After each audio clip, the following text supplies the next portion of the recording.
Ladies and gentlemen, this is season 1, episode 5 of Losing Our Marbles. And yes, ladies and gentlemen, we have with us today a very special guest. A guest that blows our numbers out of the water. Let's introduce Miss Nalu. Hi. Welcome, Nalu. Glad to have you Hi. here. I don't know, I haven't looked at Jamie's Am I numbers here? lately. But I think your numbers are better than Jamie's. I haven't looked recently. I But don't know. it's crazy how many people with larger followings have agreed to do this, and I definitely appreciate you coming in and having some fun today. So thank you for I'm doing honored. For reals. that. So how are things? How is you? How goes the I life? I is good. Um with everything, I'm just so blessed, right? I've been streaming for a really long time. I'm enjoying the day to day. Hmm. Things could definitely be worse. But I'm happy. My doggo's happy. You might see her pop in. She just likes to check in sometimes.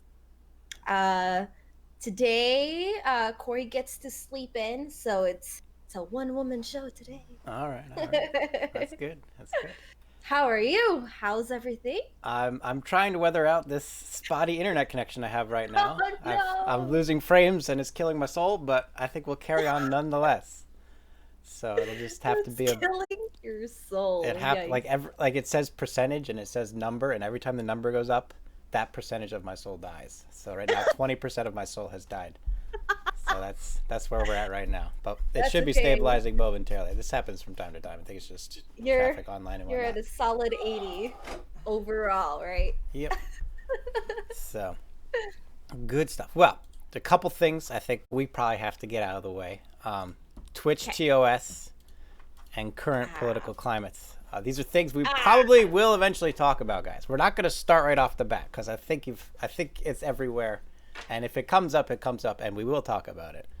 But Yes. this is not going to be a show about that. It's just a show about two people talking about what they want to talk about, and obviously something so dominating in the social sphere will inevitably come up. So if some of you do Yes. want to hear our takes on those particular things, it will most likely arise, but that will not be the focus as much as that is the trend these days. And on that kind of mentality of not being in the trends and things along those lines, Nalu, you'll learn this very quick. I weave and wind, and eventually we do land somewhere that I want to be.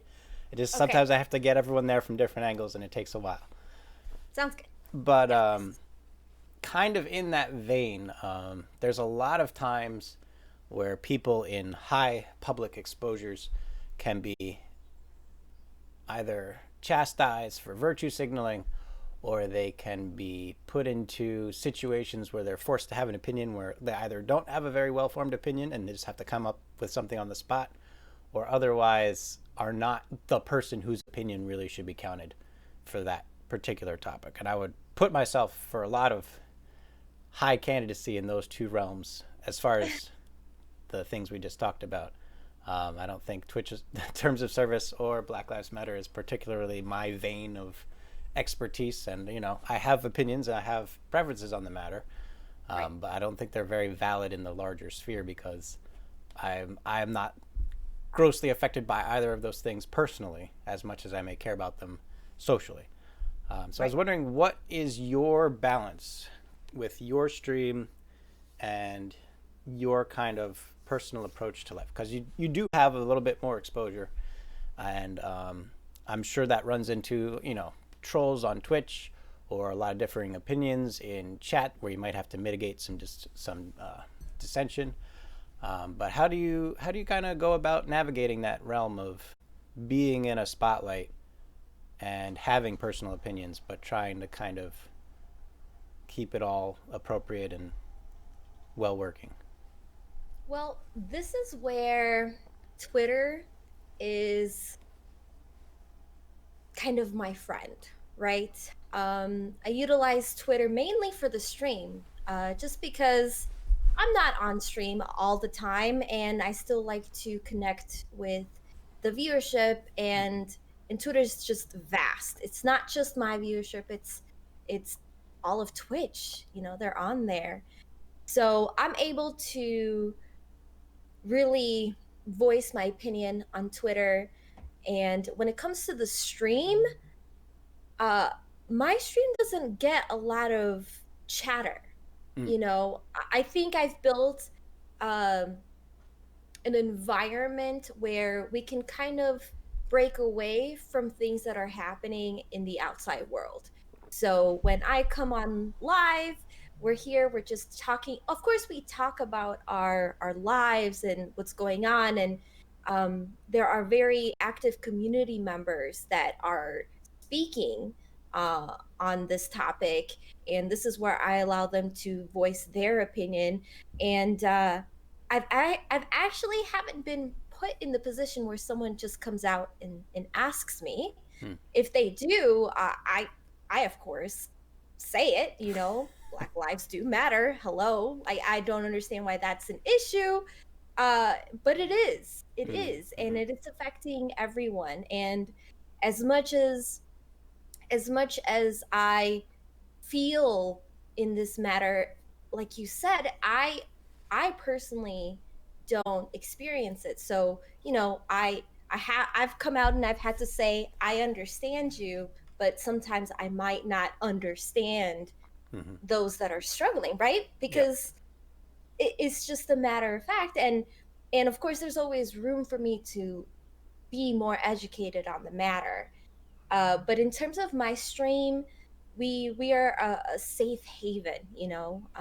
We say our highs, we play our marbles. I get roasted, it's fine. But in terms of being in that limelight, um, I feel very secure. My community protects me, and they protect each other. Uh, they know that some topics are very um, uh, difficult for others. We touch on them and then we just move on, staying on one topic. And there's a lot of things that trigger people Mm. nowadays. Yep. You know, uh, I have a hard time with Twitch's, music thing. Not because I wasn't following the rules, but I just got used to one of my alerts, and I'm legitimately a sad panda every time I can't hear that alert. Right. Right. But it is what it is, and we just take it with stride, and we move forward together. Right? Try That's to the only anyway. way. Yeah.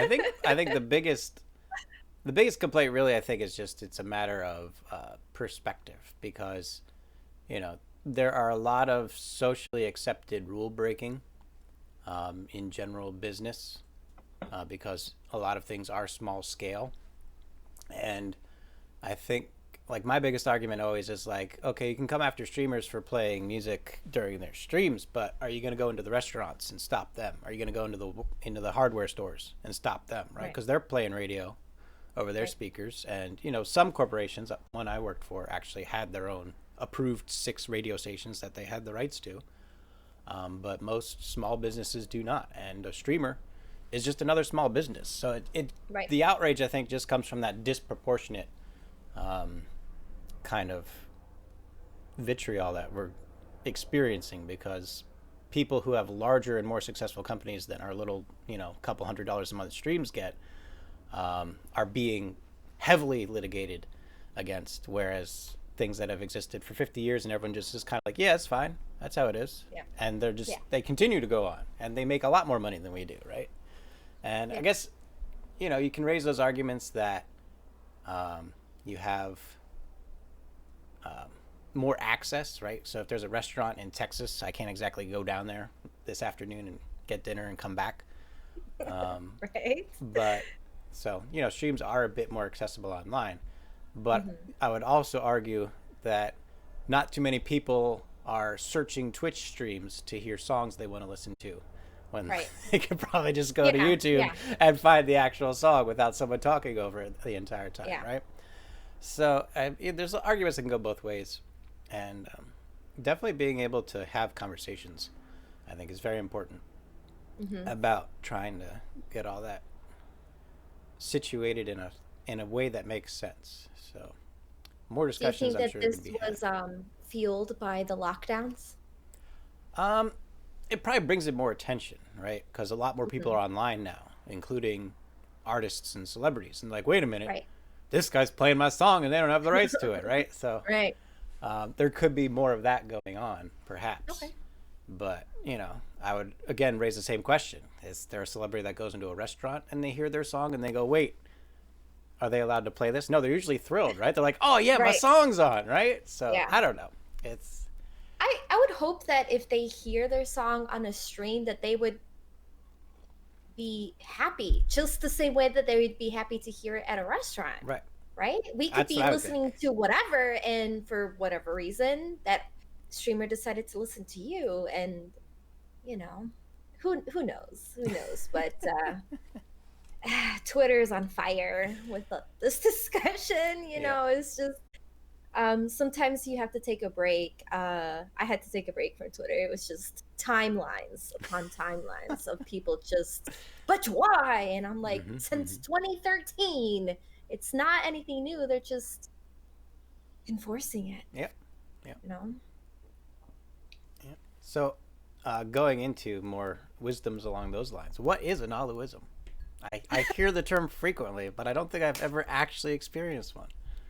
So these are statements that I make during stream, and I guess sometimes in other people's streams, where I just say something that is uniquely me, Hmm. where people find humor in it, or they're like, Nalu, why would you say that? You know, one of my favorite ones is there's two viewers. Uh, their names are Boobs and Butts, Fair and enough. whenever I see one, I'm like, hey Butts, where's Boobs? Or hey Boobs, where's Right. Butts? Right. And that has instantly become a Naluism when I'm just speaking to an actual person. They just happen to have a unique name. Mm-hmm, mm-hmm. So essentially, it's just things that I say. Sometimes I jumble my words. I don't do the vocal exercises like Jamie does. Mm-hmm, mm-hmm. So my words just come out, whatever order my brain decides to put So them you're out into saying the there's world. no chance of a crossover speed commentary episode anytime soon? Is that what you're saying? No, I mean it could. What you hear might be totally different than what I intended to say. It's so bizarre how, with me especially, I think of things and then I say it, and sometimes it has like a little Spanish flair, and the word completely changes, you know. But the community enjoys it. We have over 600 Naluisms now. They're Uh, cataloged apparently. Number yeah, 583 in chat right now. so my mods, this was all the community. This is not even me. They created the Naluisms. They put it into the bot. They organize it. That's completely out of my. I wish some of them wouldn't be there, Hmm. but who am I to say what they enjoy, right? It's just, you'll have some people that don't even know me, and they're like, exclamation point, Naluism. And then, I'm talking about my tilted sessions, and all of a sudden they're biatches, and they're Mm. like, I want to be a biatch. So it's so bizarre. 731. Oh my gosh. Oof. It's That's a lot. That's a lot. yikes. Yeah. And And kind of that's going just into looking that at. topic of creating monsters, I'm just becoming more familiar with it. I think my first monster really was the 1 hour track, kind of. But that was something intended to be a monster. Okay. So I don't think I've gotten quite into the realm of an unintended monster being born. Um, do you view that as more of a sign of success, or do you view that more as a sign of um, community building in that you are creating culture that people are adopting? Uh, I guess I guess I would lean towards more of a community. I have a difficult time saying I'm successful Hmm. in streaming because I just don't have that view of myself. I enjoy it. I finally got to a place where I can do this frequently. So yeah, in that sense, I absolutely am successful. But with these monsters and the different things that just sprouted, uh, I feel like it really creates friendship, not just between me and the community, but with each other. You Hmm. know, this is a team effort to create these Yeah. Naluisms, and it has nothing to do with me. I just say the darn things, and they're like, ha, another one, 732 Nalu. I'm like, shoot, you know. So it's a wonderful thing to really see the community just get to know each other. They talk to each other. It before it was they would only talk to me. Hmm. They're like, "Hi, Nalu," Right. and they would see people in chat, but they wouldn't really converse.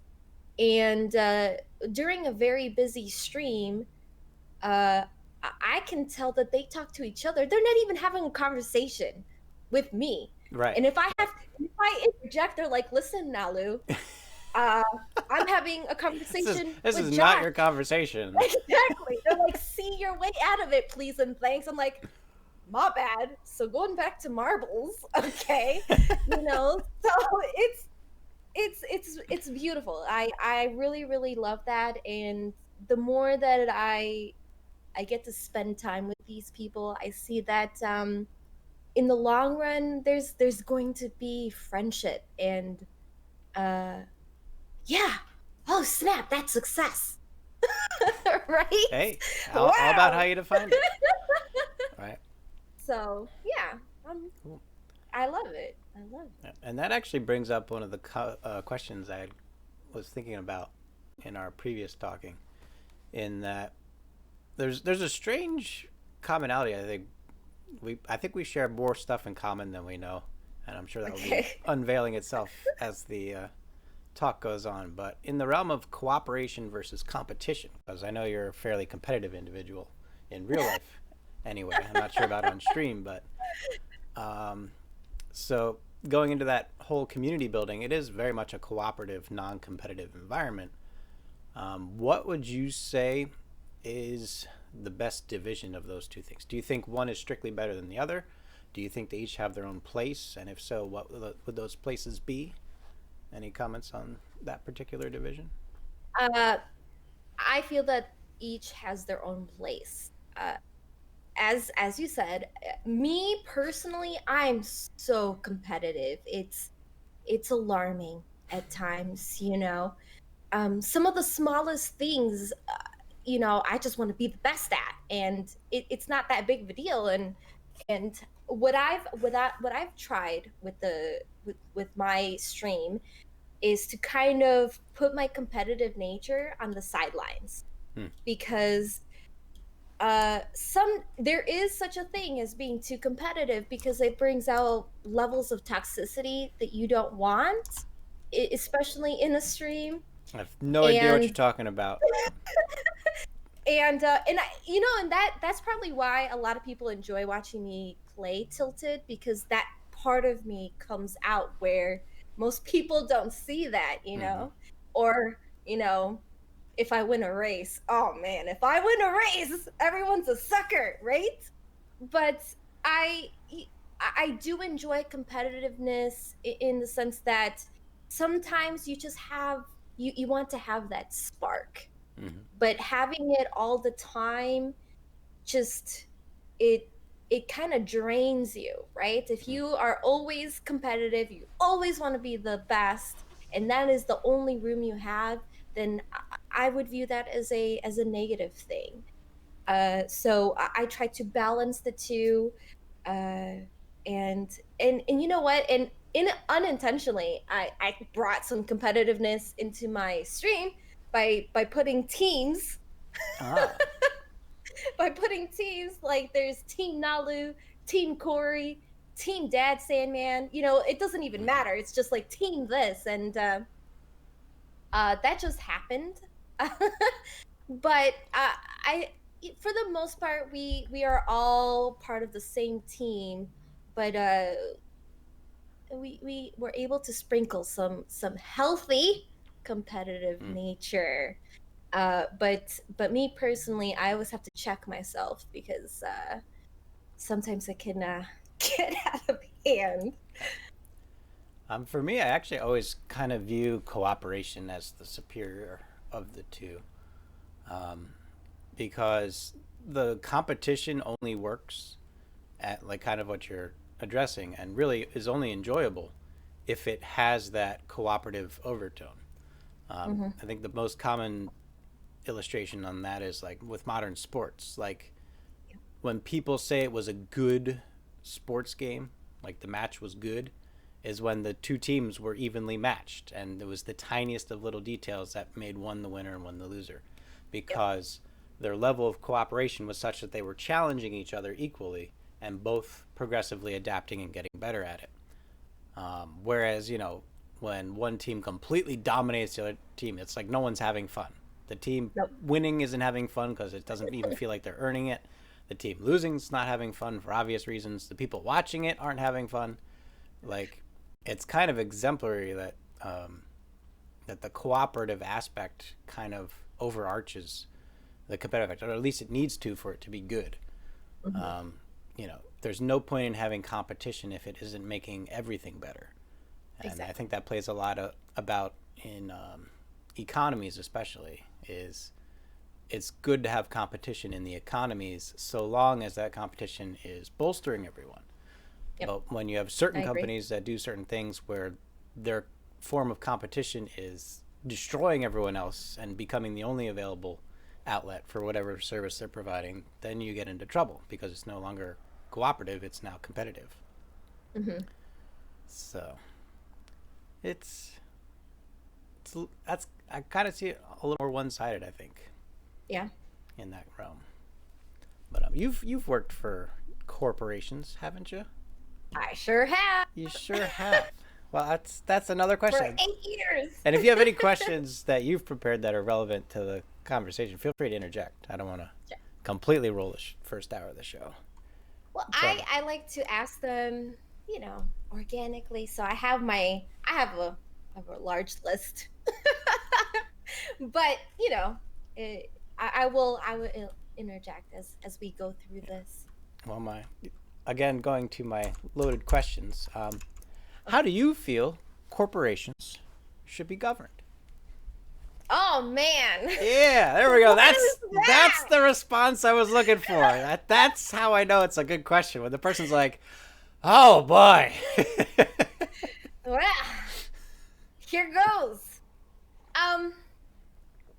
You know, there's always that business aspect that corporations just want to promote all the time. And for my just one experience of working with Starbucks, I was there for many years.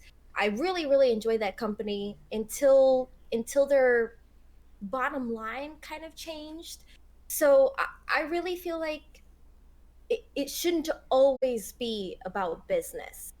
Corporations should kind of have I feel like they have a responsibility, right, to society, because they wouldn't have the level of success without us, without society members putting our time into them, because they all started somewhere, right? So someone elevated them to this point, and for that corporation or organization to not give back is just irresponsible in my opinion. They should really just be a voice for the people that helped them get to where they got, right? And when they don't do that, it kind of bums me out. Right? That's a very generous phrase to use. It's very generous. I would not be that kind. I know.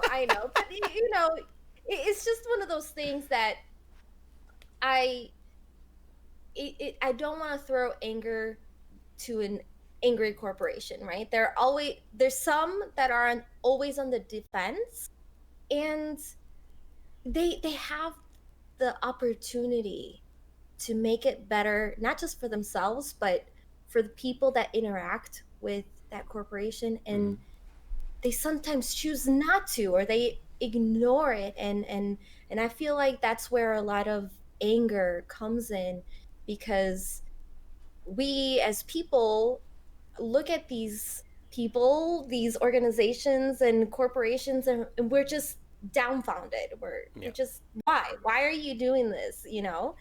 uh so their irresponsibility is what kind of gets to me. Yeah. And I've actually touched on this topic a little bit in previous um, shows, and I think it was with Standard Damage actually. In that there's a point where a certain amount of capital under one person or one organization's control, I think, is irresponsible. Hmm. I think there comes a point where you can't allow any individual person or entity to have that much control over that much capital, Right. because it I just agree. inherently leads to those problems. Even if it's in good hands at that moment, the moment it's transferred to bad hands, there's nothing you can do. It, they get too big to sue, or too big to try, or too big to fail, or whatever they call it. And it really runs into those kinds of problems. And I actually have a couple friends in the more philosophy based spheres that have really been pushing for more ethics positions in Mm. companies, because companies might hire a human resources manager, they might hire a finance advisor, they'll get people with advisory capacity on managing employees, managing money, but they never do it for managing their ethics. And if you're going to be Exactly. in control of more capital than most countries possess, you have to have a system of ethics, and it has to be at least properly considered and notated. Like, Hmm. if you are larger than a government, you should have as many rules as a government, right? Like, you should have Yep. you should have yeses and nos, you should have ethics, and you should have morality, and you should have a sense of justice and law, and it should be written down somewhere and applied on a daily basis. So, I feel like ethics is a big part that comes into that, especially with larger businesses, Mhm. because that's like the one thing they never get advisory capacity in. Yeah, I feel like, or maybe do you think that they just don't place that much importance in ethics, which is why we don't see that? Exactly, is they don't see the need for it, but there Mhm. is a need for it, Yep. and it's kind of weird. Like, it it's weird to kind of try to illustrate it. It'd be like saying there isn't a need for a human resources manager, right? Hmm. Like, nowadays, you'd be like, well, no, you have to have an HR. You Exactly. have to have an HR department, not just a person. You have to have an HR department, right? But 100 years ago, they'd be like, what are you talking about?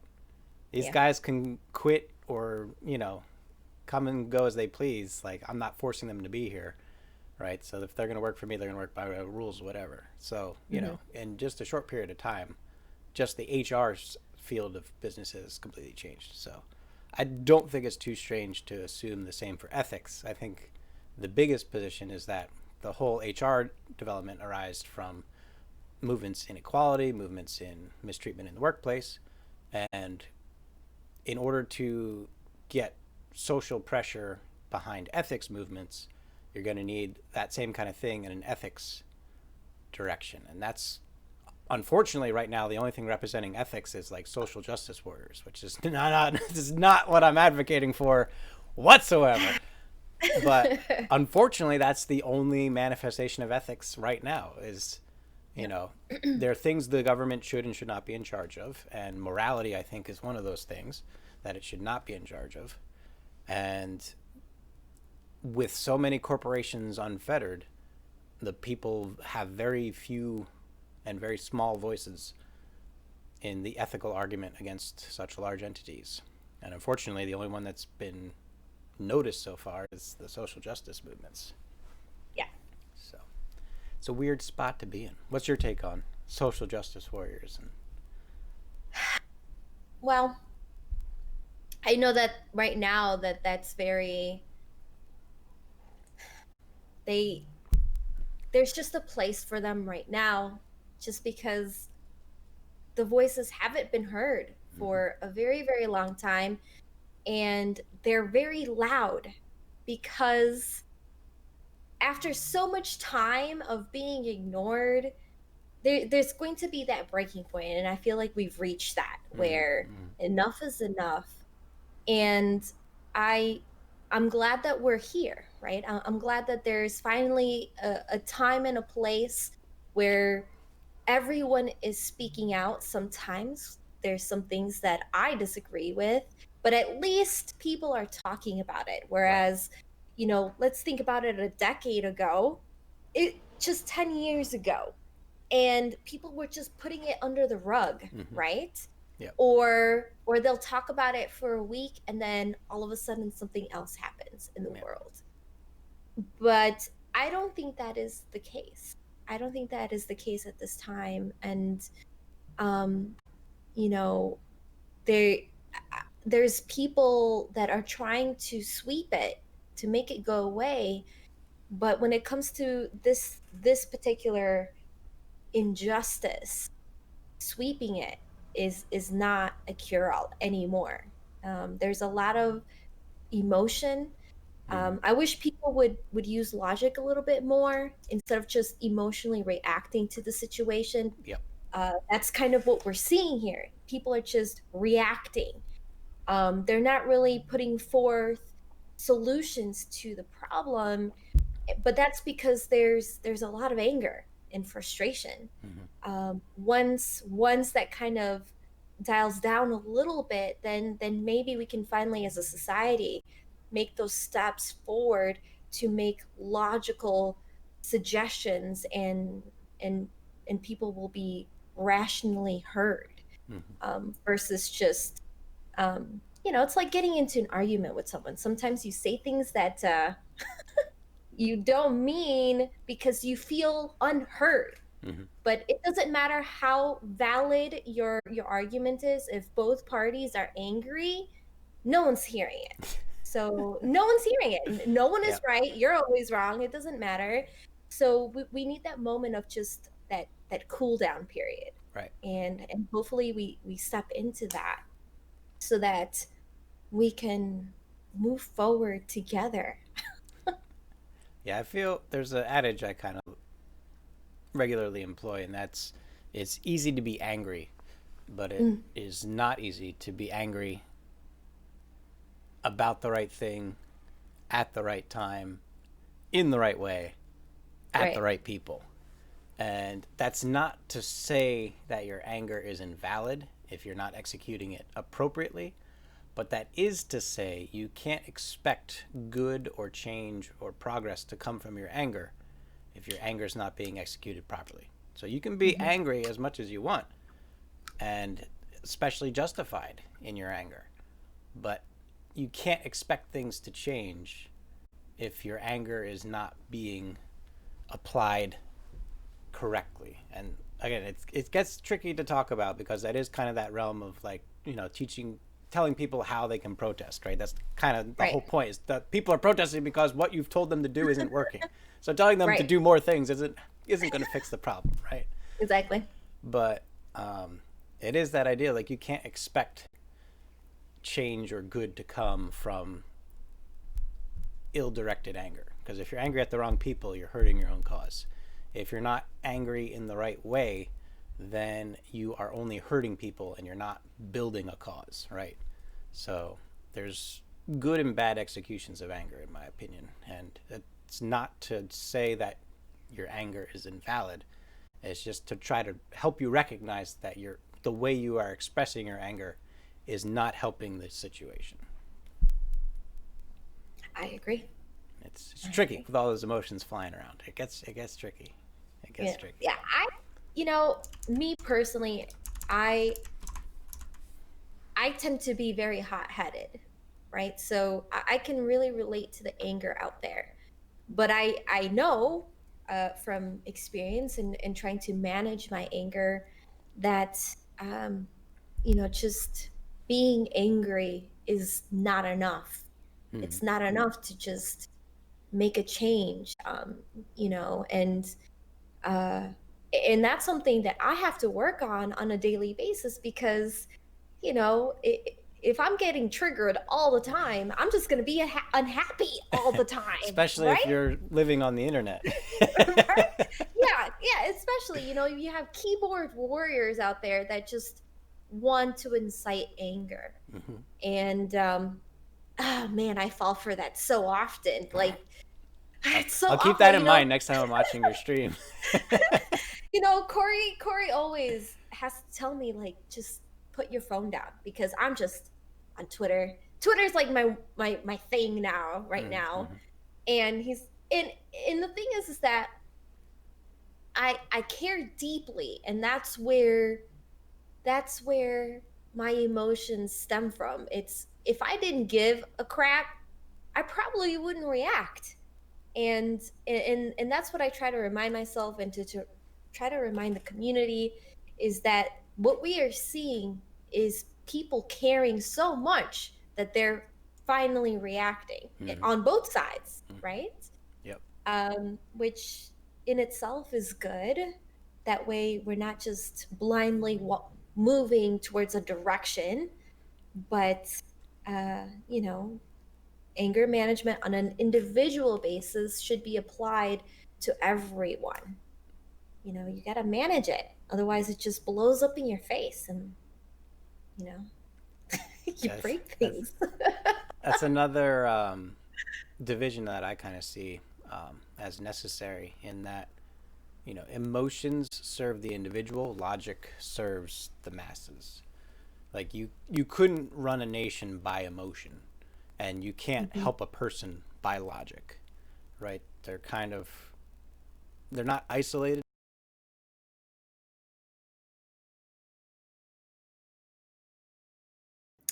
Did I lose you?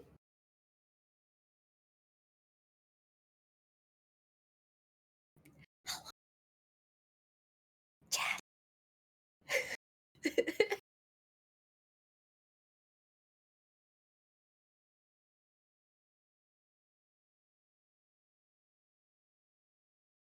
Hello?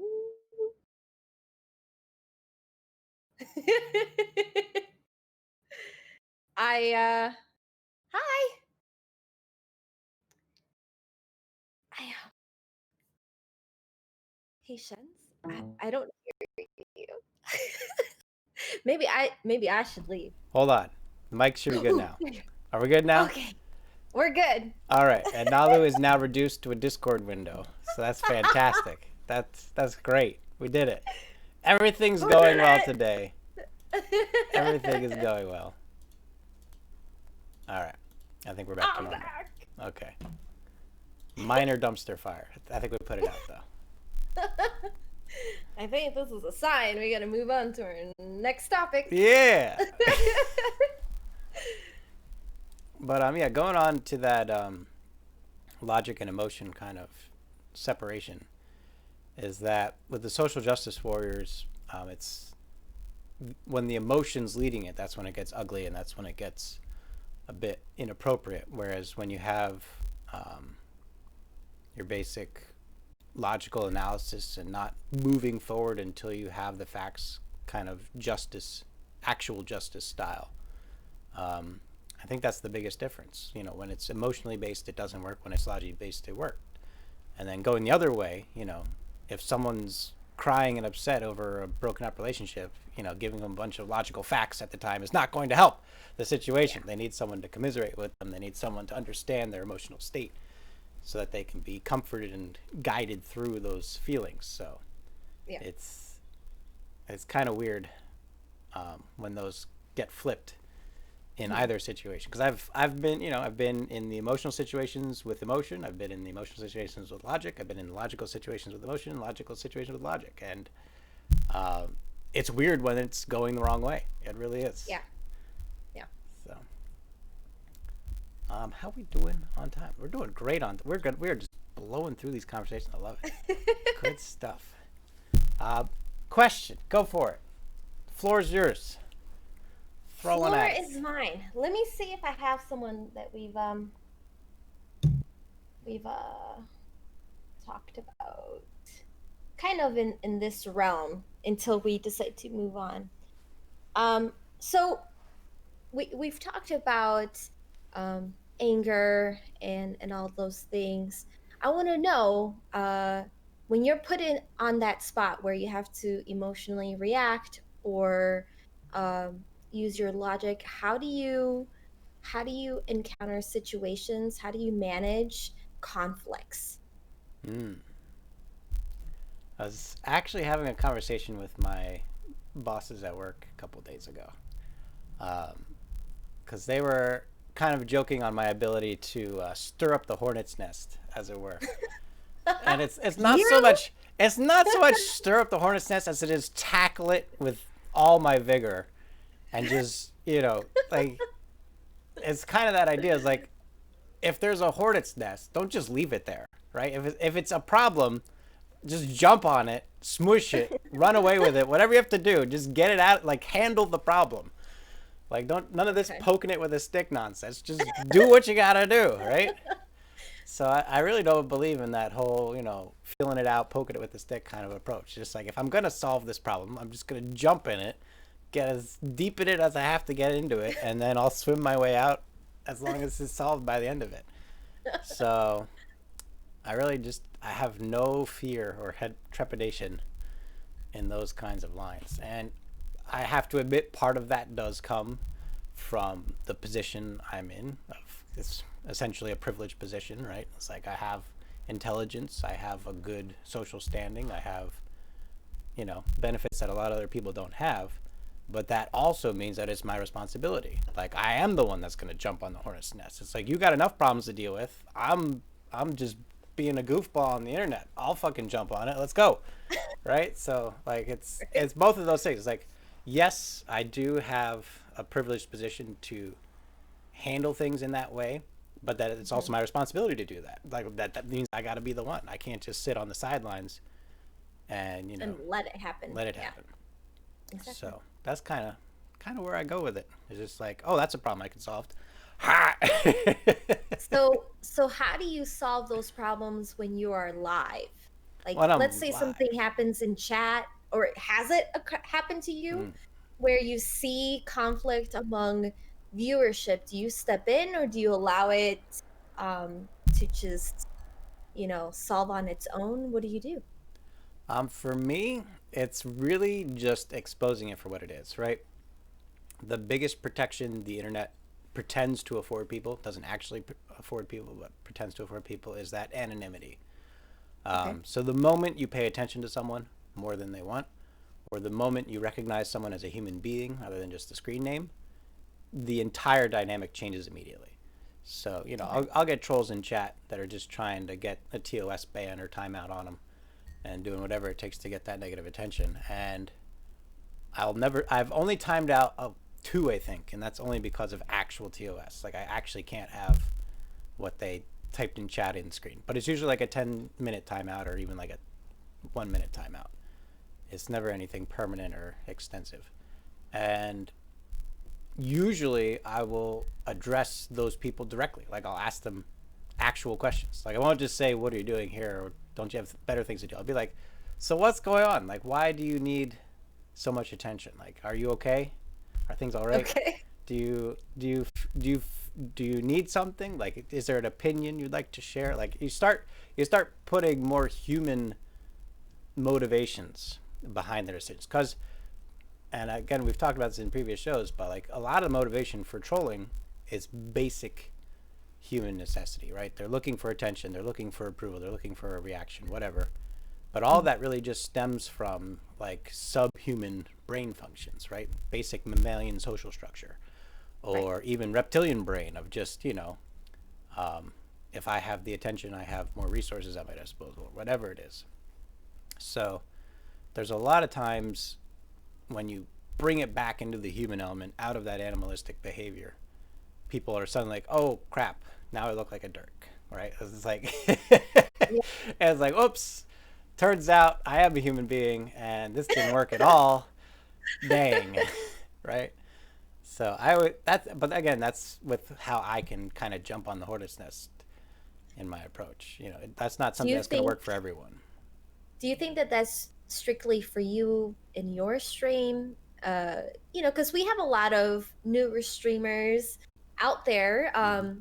who are trying to uh, wade in the waters, right? Right. So would your advice be to, kind of humanize the troll, or because my approach is slightly different, Hmm. right? But it could be because I'm I'm a female streamer. Right. I Right. feel like that has something Certain to do times you with it. don't want to engage in it for obvious reasons. you know, um, but so what would your advice be to any of those streamers out there, whether they're new or they're just I've been asked by a lot Hmm. of people, what do I do in X situation? So for those of us that may or may not find the way, what would your advice be to Well, I wouldn't say there is a way, them?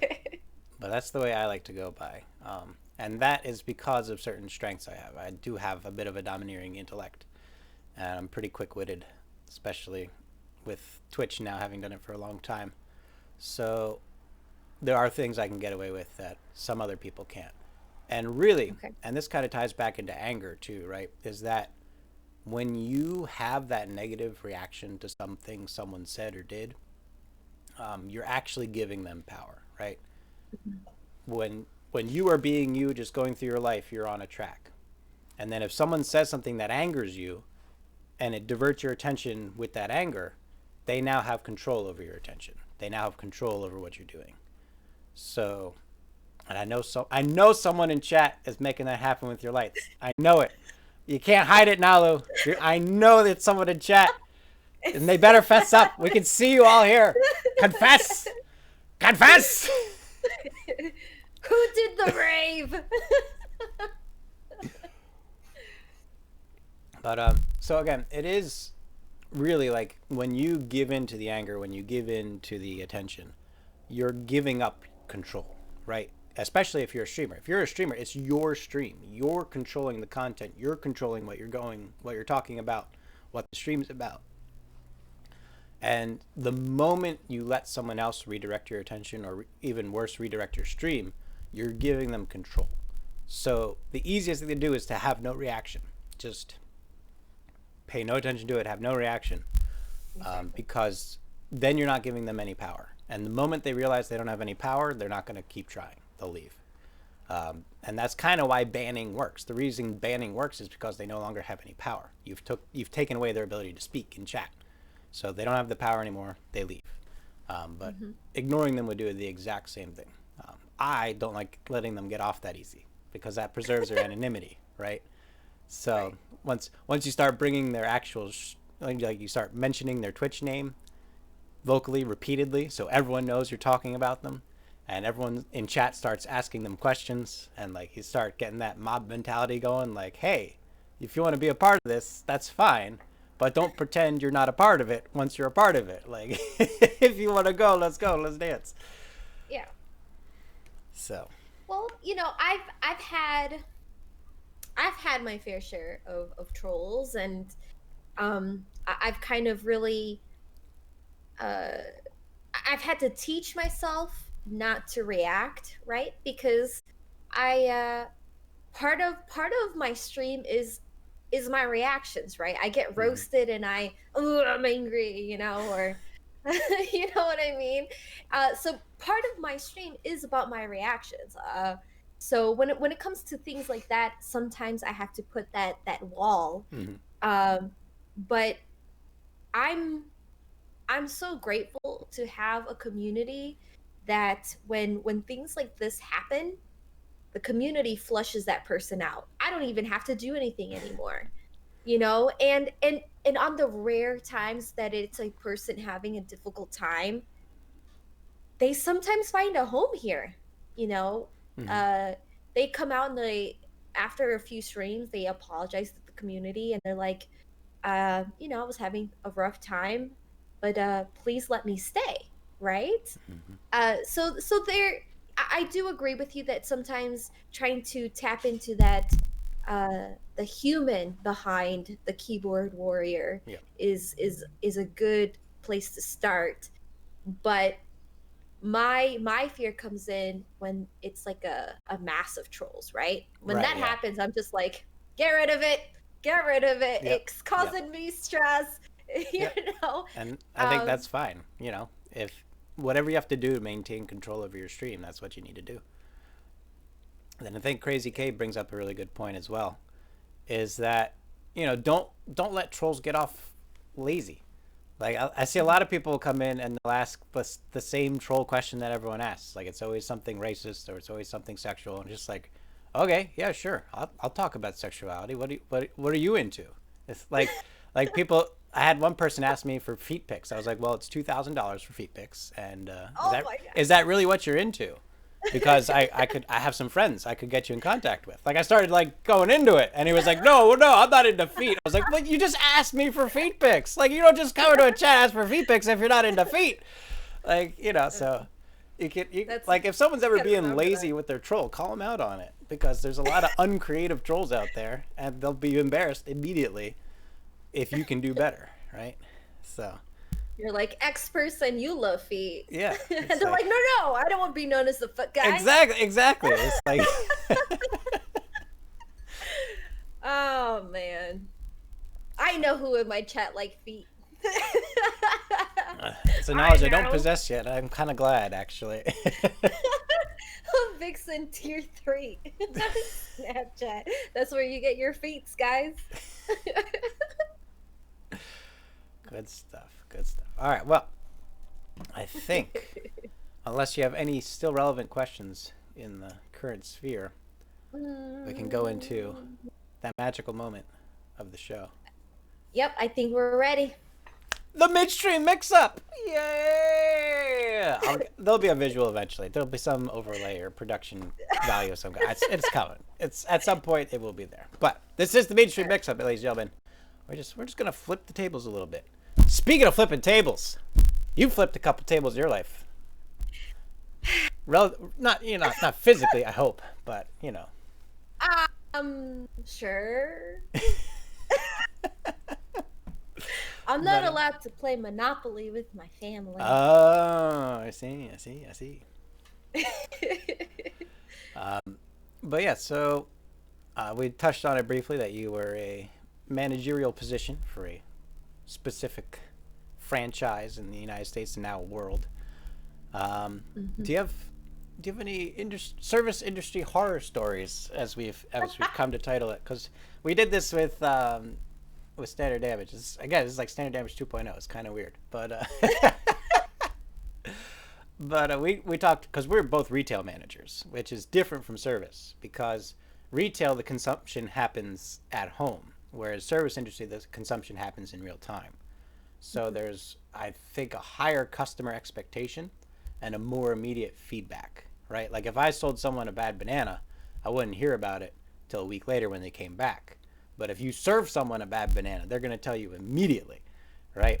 And it, Yep. and obviously that initial visceral reaction to their disappointment is happening right there in front of you, whereas they throw up back at home, but then they come in after a couple of days and have a much more calm demeanor in the time. So I'm interested to see kind of the difference between retail and service industry as far as those customer expectations and how those situations play themselves out. So anything of note in your past you feel comfortable sharing without Um, jeopardizing legal latchback from said uh, corporations? no, no, no.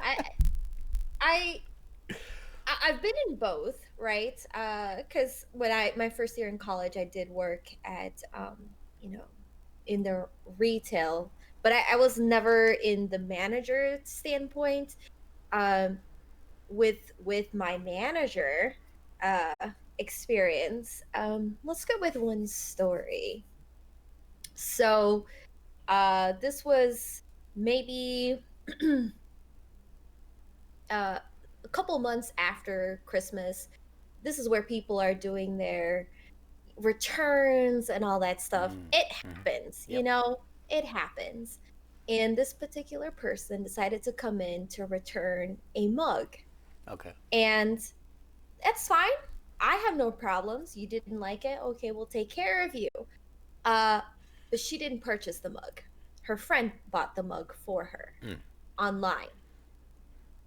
And when I looked at the mug and the packaging, it was a mug from several years ago, right? Because every year this company comes out with nice packaging. Right. You know, it's different every year. And I know that. But if I were to say that, like, this was several years, you know, it just puts fuel in the fire. So, you know, I carry on. And I'm like, okay, well, I just need a receipt. I would be happy to do this for you. I just need a receipt.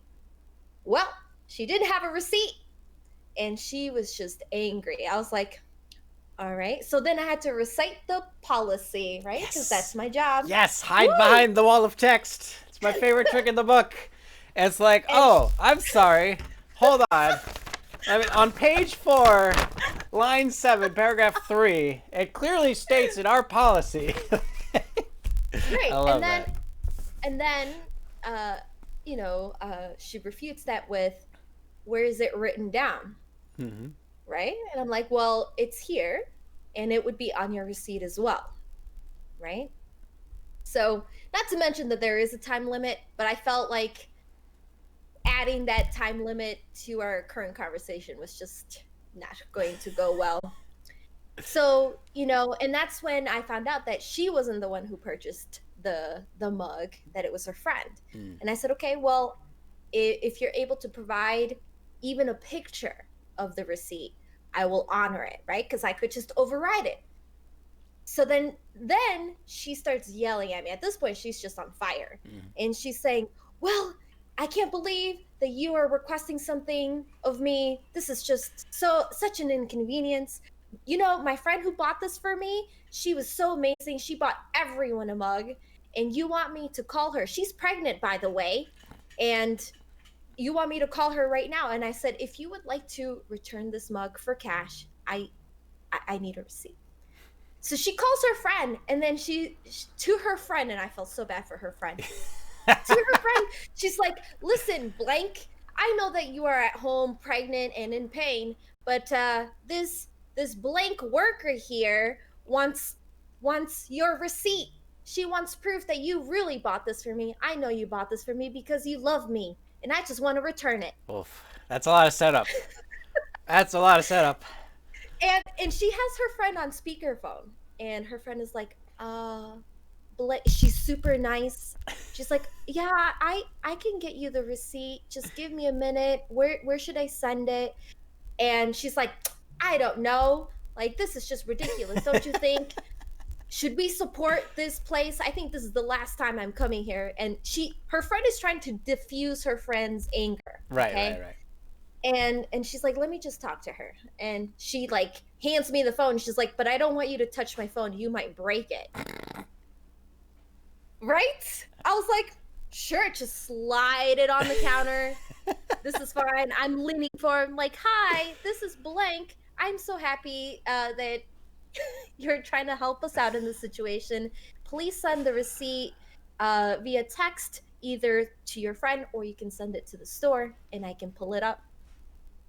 So several minutes later, this girl is just really angry. She has the cup in her hand. She's just waving it around, and we're waiting for it. And she goes, I should throw this at your face.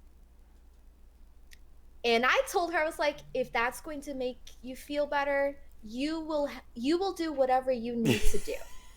And she's like, if I throw it on your face, you will have to clean it up. And I said, you're right. I would have to clean it up. That's accurate. And she's like, I will feel so great if I just threw it and just smashed it to pieces.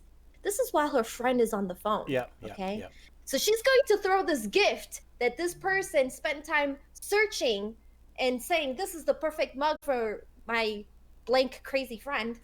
But she's going to smash it to smithereens because she wants a reaction out of me, right? And this is where I know that if I were to react, it would just make it worse. So I'm just it's fine. If you throw it, you throw it.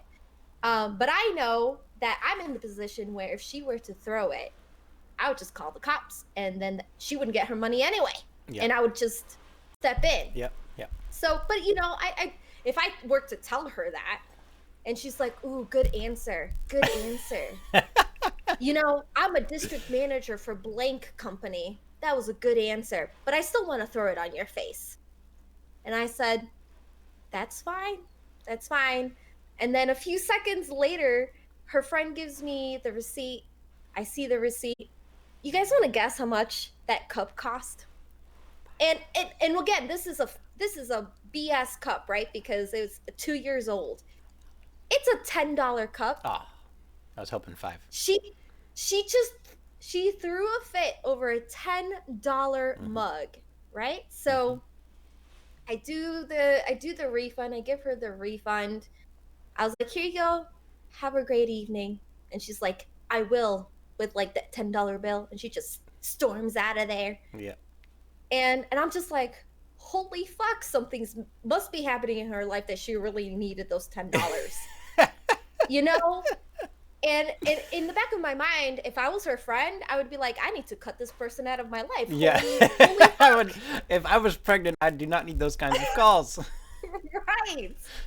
But so that was my life. Yeah. And you know what? And that's not even like the worst one. Right. It was just the most memorable one because this person is in a position of power because she's a district manager. Right. So I can only imagine how she dictates and how she manages her people.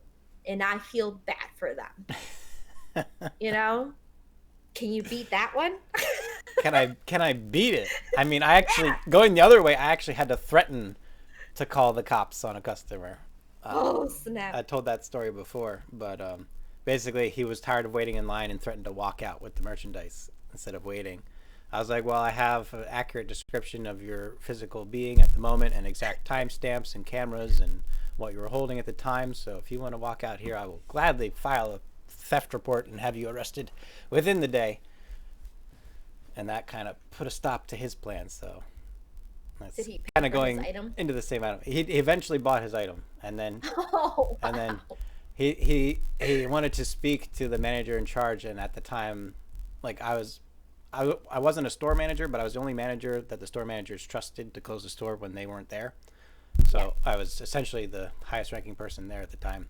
So I told him that, and he's like, well, I'm gonna file a report when I get home. I was like, okay, but I ran upstairs the moment he left and filed my own report. So by the time he even got home, there was already a full itinerary. That all he had to do was sign his name at the bottom. I will say I took great pleasure in a person that was disgruntled and they're like, I want to speak to your manager. I'm like, absolutely. Hi, my name is blank. I am the manager. How can I resolve this issue for you? And then you can see the blood drain from their face. Yeah. And they're like, who's your district manager? Yeah. I'm like, this is their number. It's just, Karens, man. That's a thing. It is a thing. And the funniest thing is a lot of them are actually named Karen. Like you could just say Karen and you've got like a 20% chance of being right. Like it's great. 20%, that's all you need. There was a story I was actually reading about a guy who had an Aunt Karen who was a Karen. And he and his dad were kind of sharing Karen memes back and forth as like an inside joke. And then Karen found out about the Karen memes and thought that they were specifically about her. Like it like Karen wasn't a term, Karen was her Karen. And she thought like her brother and her brother's son were sharing these horrible things about her. Because the funniest part was like half of the memes were things that Karen had actually done. Like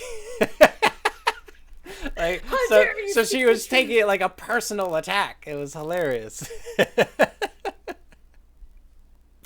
Vixen, I know a Karen that's a manager. And she was one of the worst managers I've ever worked with. Holy moly. Yeah, we need a Karenism list. That's what we need. Ooh, That could be. Oh my goodness, the Karen. Keranism and the Naluism next side by side. It would be the most like dissociated list ever created. They would have nothing in common. Oh, you have a Karen in your family. Yep. Yikes. Yeah, those. Speaking of, since we're on the topic of Karens and keep it in line with the midstream mix-up, you can probably find it on YouTube. But there's a couple videos out there where they have like the most popular names, and it's like one of those time-lapse statistic maps, and then it has like the bar graph on the side showing like the first through 10th most common names, and it's always like Mary's at the top, and all that stuff. And there's like this big dramatic music, and it's going from like 1900 to 1970, and it's the title of the video is like Rise of the Karens, and it's like there's no Karen on the top 10 list, and all of a sudden like right around 1950 like Karen pops up, and then it goes up another one, and then it goes up another one. It's like a literal rise of the Karens. It's good stuff. And Nina does Gabe's just to correct. It's yin and yang. It's a common misconception. Yellow City. Oh man, there are Karens everywhere. They are. They are. All right. Well, I have a Karen in my family. Oh, Which her name is oh. not Karen. Okay. Yeah, but she acts like one. It's pretty bad. Well, I think that was a successful midstream mix-up because I can't even remember what we were talking about for the last hour. So mission accomplished, everyone. GG's. We did it. All right. Well, now, as is tradition for the second half of the show, I would like you to take the reins. Give this old puppy a ride. All right.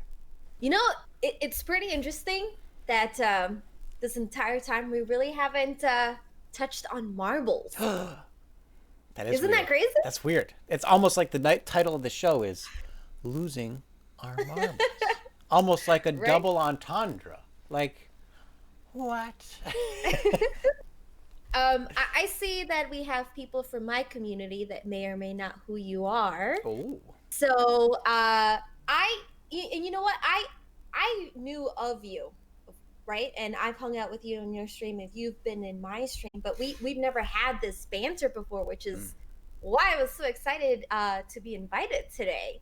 So can you just touch upon a little bit of how did you find marbles and what keeps you in this category? That's a good question because I get the marble question all the time. But what I haven't been asked is what keeps me in the marble category. That's a good question. That's a good question. All right, well, marbles I found December 2018. First marble stream January 1st, 2019. And my main angle was speed commentary. Color commentary, as I like to call it. There's shout casting, but then there's color commentary. And you need to know the difference. Okay? Color commentary, you are painting a scene with your language. You're creating a story. You're executing an art. Shoutcasting is just as aggressively and quickly as possible describing what you're seeing on the screen, which is part of it.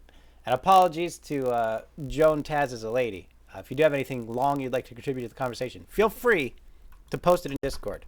We'll catch it there.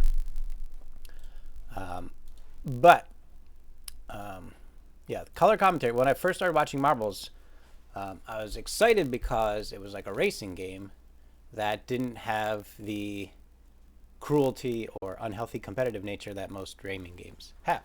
Like either they're actually bad, like physical horse racing or high polluting NASCAR racing, or they're more unhealthy in the competitive aspect of things, like a lot of digital racing games can be, where it's just a very vituperous, is that the right word, vituperous? I think it's something like that. In nature, just that viper bite, right? So it was a nice low key thing, and not really most of the shows I was watching were not focusing on the races. They were doing more the community aspect of it, which is what marbles is about. But right. You're sitting on a gold mine here. You got races that no one knows the results to, that your viewers are actually in. You can't do that anywhere else, right? You can't cover the Kentucky Derby with people watching that are in it, unless you're like they're betting on it. All right, and then we'll get to that conversation later. So just put a little bookmark on that. You see how I'm starting to weave things. It's the whole show is just weaving these things in and out like nothing. We're so we'll come back into brilliant. But so I was really into the commentary, and sadly, commentary alone is not enough because it is a very social and community built game. So there has to be the back and forth, and it's very hard to have a conversation with someone when you're talking 200 words a minute for 5 minutes at a time. So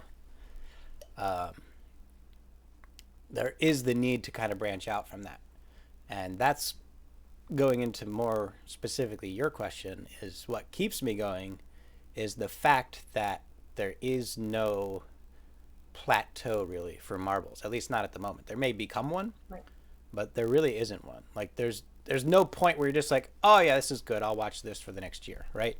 Like people are constantly innovating, constantly coming up with new ideas, and really trying to show what the mode is capable of and what you can do with the community as a whole.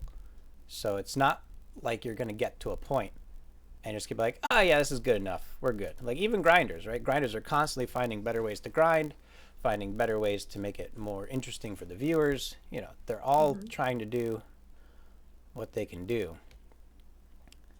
And it's kind of that healthy cooperation aspect. We're all competing for viewership, but in a way that makes everyone's streams better, or at least the people who are willing to stream it properly, as I would say, to do so. Because, you know, there are streams that can't keep up and there are streams that are going to die. And that's simply because the community is refining itself, right? Just hosting 80 races a day isn't enough anymore. The community's grown beyond that. And I think that's a good step to be in. And I think those streams should have to change or die. And I'm not saying all grinder streams should die. I'm saying they need to adapt to the modern climate. That's just nature, right? If all of the snow you've been plowing through to harvest grass roots has melted, and now there's trees and weeds growing in your grass, you need to do something or you're going to starve to death. Like you can't just keep trying to eat grass roots plowing through the snow that's not there anymore. So exactly. That's kind of what keeps me going. Is there's no plateau, at least not yet. So, you know, I've got the map building, I've got the tilting, I've got the color commentary, I'm doing this show now, I'm doing teaching tilting. I mean, there's so many things, and like even on that, I'm working with people now that want to do things with the game that are still not being done. Like GJC, when he released his update of the week, that's brilliant. That's something that no one was doing, and he's crushed it. And even though I do map building, and I'm probably the highest viewed map builder next to Pixel, that's like 10 average viewers, right? Like there's not a lot going on, but I am working with people on ways of making map building more of a streamer thing. And it might actually become that way pretty soon. So that's an entirely untapped market. And even something Pixel's talked about that I would love to get in on, but just don't have the time for, is doing shop updates, right? Because I have a whole network of people. I had someone message me this morning. They're like, Shen, the train's in the shop. I was like, the train's in the shop, right?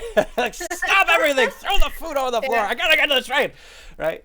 Yeah. But if someone just made a Twitter account that was just like Marbles on Stream shop update, right? And just every time something new was in the shop and they posted a picture of it so people that want to know can follow it, and then they can be like, oh, look what's in the shop, because the shop's passive. You have to log in and then scroll through every category to see if what you want is there. But if someone were just saying, oh, by the way, you can get the cowboy hat now, and they're like, what? We can get the cowboy hat? Like, everyone would explode, right? So, right? So, you know, I think there's still a lot untapped, and until a plateau's reached, I have no reason to leave the category because there's still a lot to do. Like, there's so much to do, I don't have time for it all. That's how I know it's good, right? Like, I can't do everything I want to do, and I think that's a good thing. So speaking on Tilted, right? You're one of the masters, right? And, the greatest tilter in the world. Sorry, I had something in my throat. I happens all the time. Right? So you're really good at tilting. If you don't know, chat, you need to know. Mm. Um, so I use tilting as a way to uh, get some of my poison out. I'm not really good at it. I just YOLO out. Right. And there's skill involved to that. I've had members of the community come to me and say, "Wow, you weren't really kidding. It's actually pretty difficult." So as streamers and as prominent members in the community, do you have any insight on how we can make tilt mode more acceptable to newer audiences? Like, what can we do as streamers to bring in that viewership for tilted mode? Mm. That's a good question. I was watching, I don't know if it was Community Day podcast or just a random pixel stream, but people are complaining that with the point system, you have to do both racing and tilting, which is not true. There are people at the top of the list that only race, there are people on the top of the list that only tilt, and there are people on the top of the list that do both. It's not true. And a lot of respect goes out to Demon Speeder, and a lot of respect goes out to try to remember the streamer that did only tilting for season 15. The Rayleighs? Rayleighs, yes. So Rayleighs proved it. He got to 8th on the leaderboard. Yep. Only tilting, not a single race the entire season. So it's just not true. You can really choose your level of involvement. And a lot of people were saying they didn't like tilting because it's not as fun to watch. And Pixel kind of illustrated why that was. He was saying, or no, Spoo actually illustrated why it was. Because Spoo mentioned that, there isn't that top 10 list at the end of stream. So you don't know like what position you came in.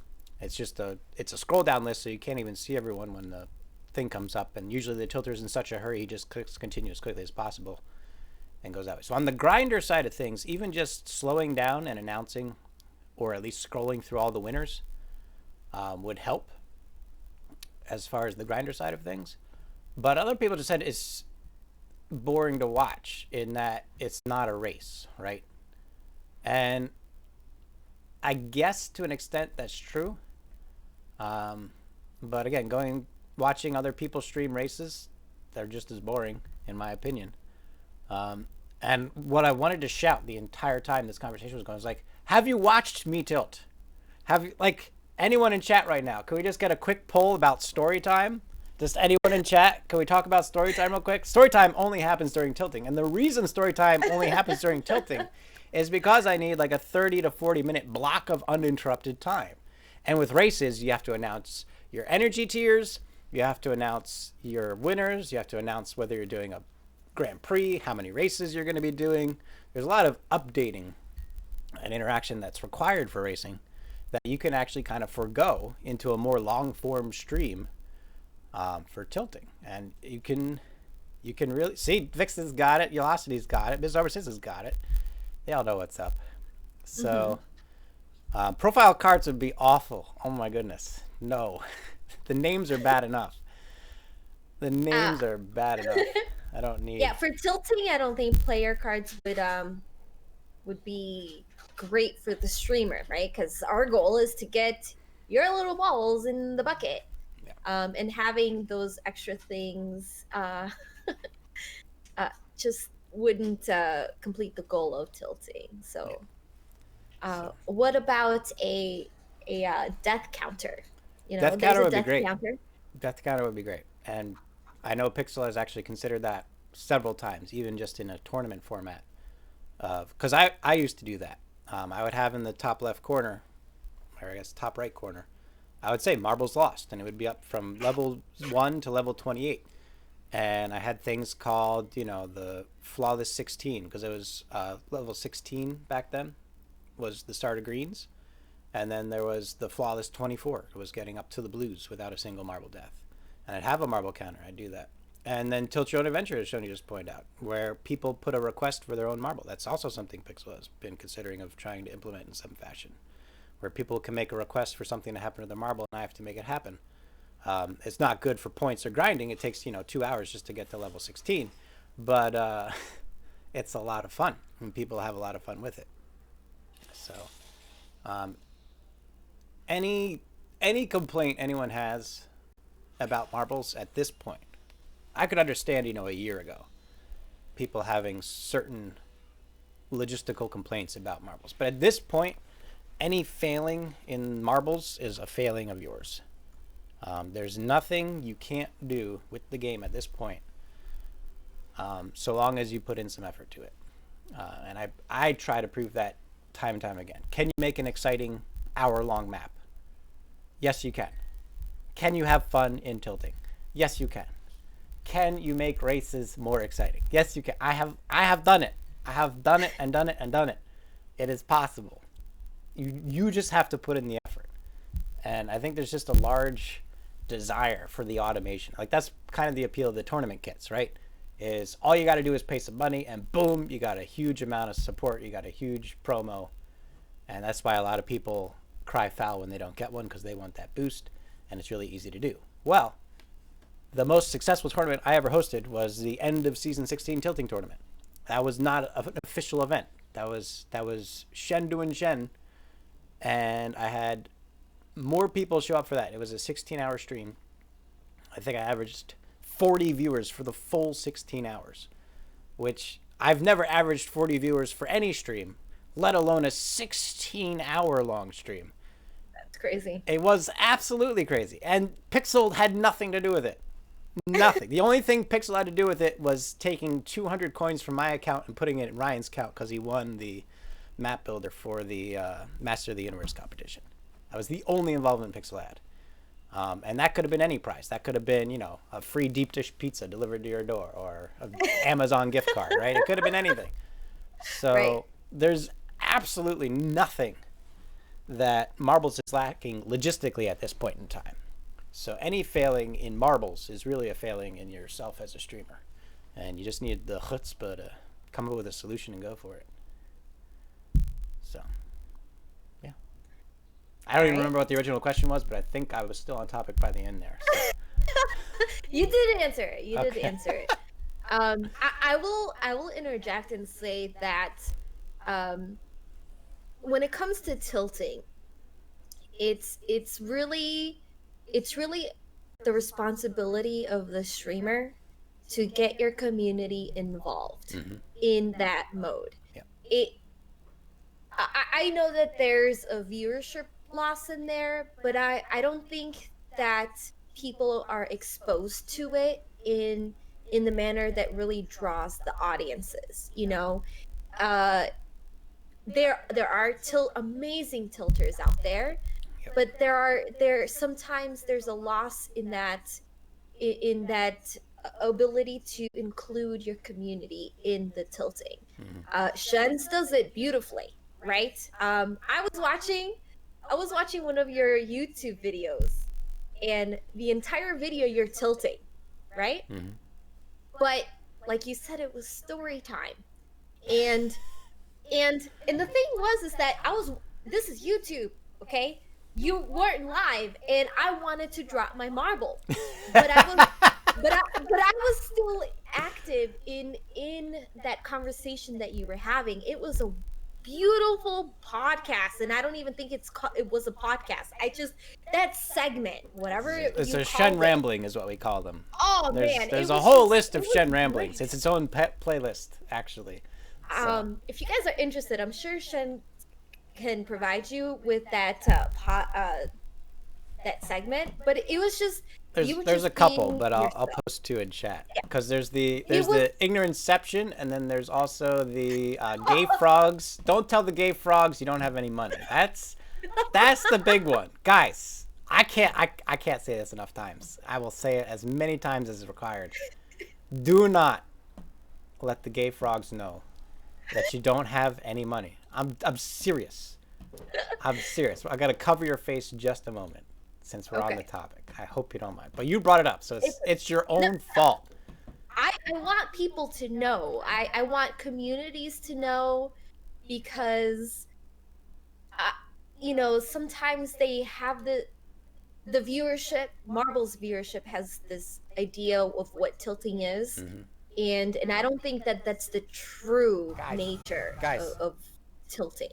Yeah. You know, I feel like if people were to engage in that mode in a different manner, like Shen's manner, uh, we would see people play it more, ask more questions about it, Yeah.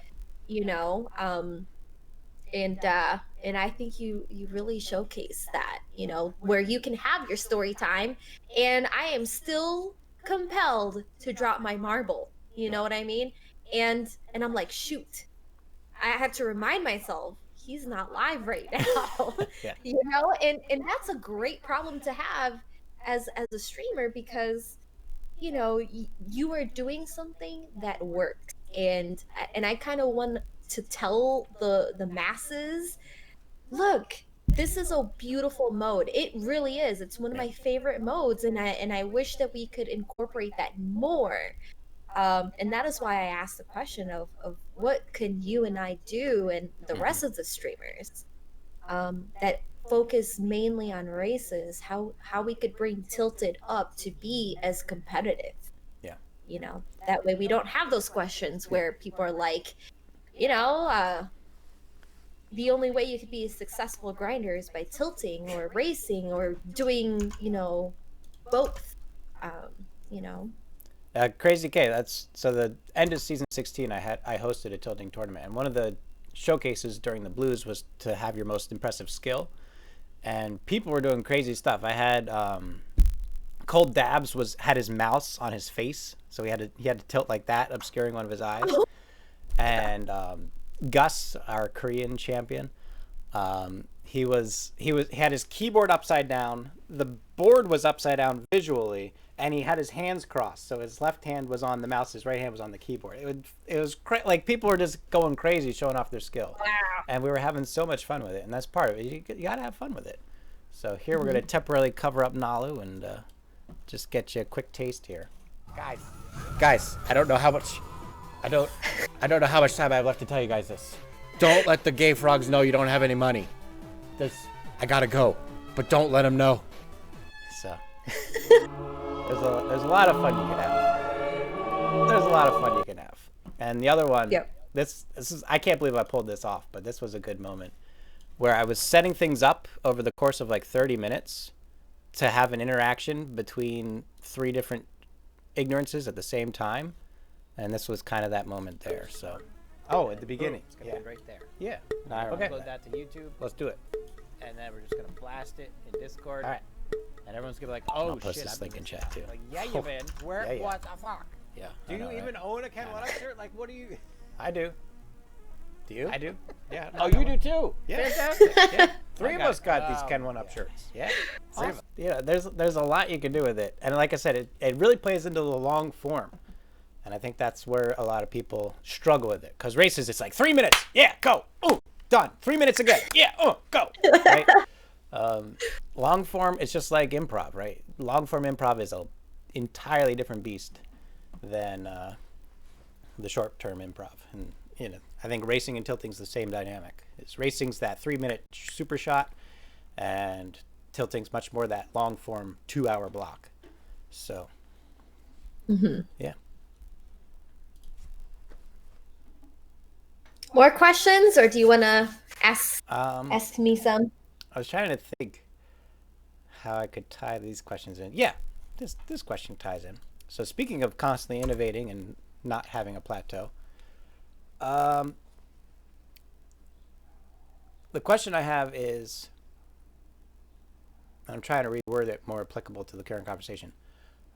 In the need to constantly innovate or otherwise stay relevant in Twitch in general, and even more specifically in marbles, since it's such a fast-growing game, how do you do so without burning out?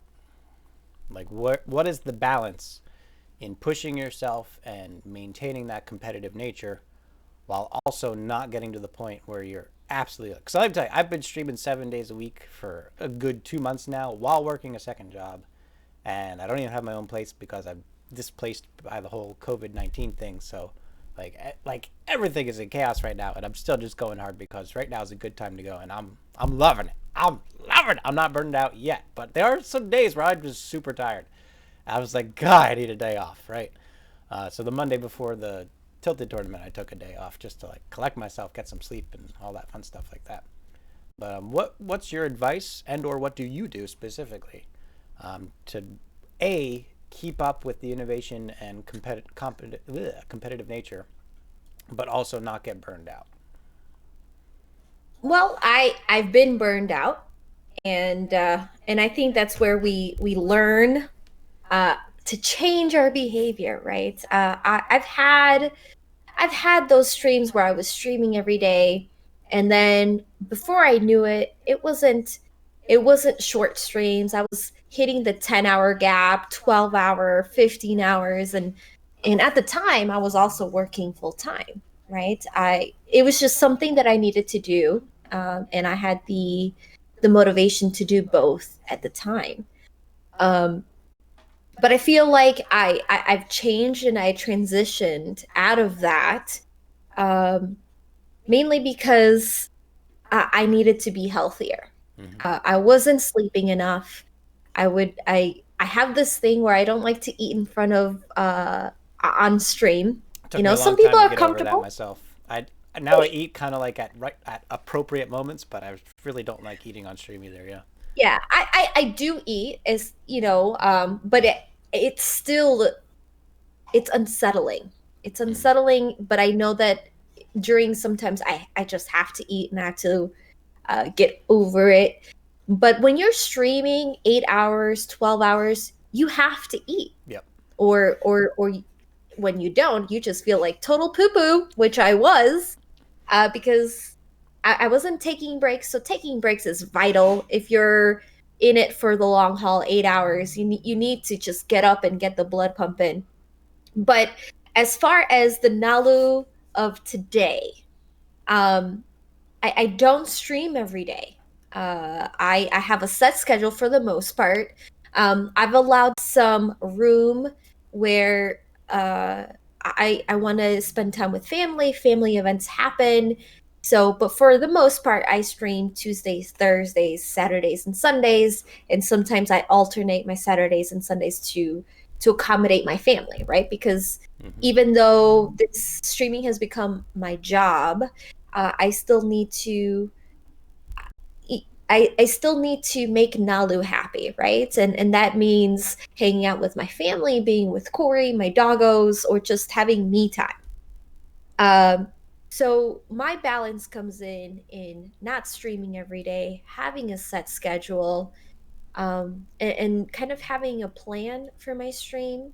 I've changed it so that I don't just stream for 9 hours without a given end. I kind Yeah. of say I'm going to stream from this time to this time, and my community knows that I'm always freaking late, like I'm supposed to end at 10 and freaking 10:15, 10:30, 11 Yep. come, and I'm still streaming. It's because I love you guys. But at least at that point, I feel like I'm doing right by myself Mm-hmm. and for the community. When I didn't have a set schedule, it was just I was hitting reset all the time, and this was when reset was 3 in the morning, Yeah. you know, Those were the days.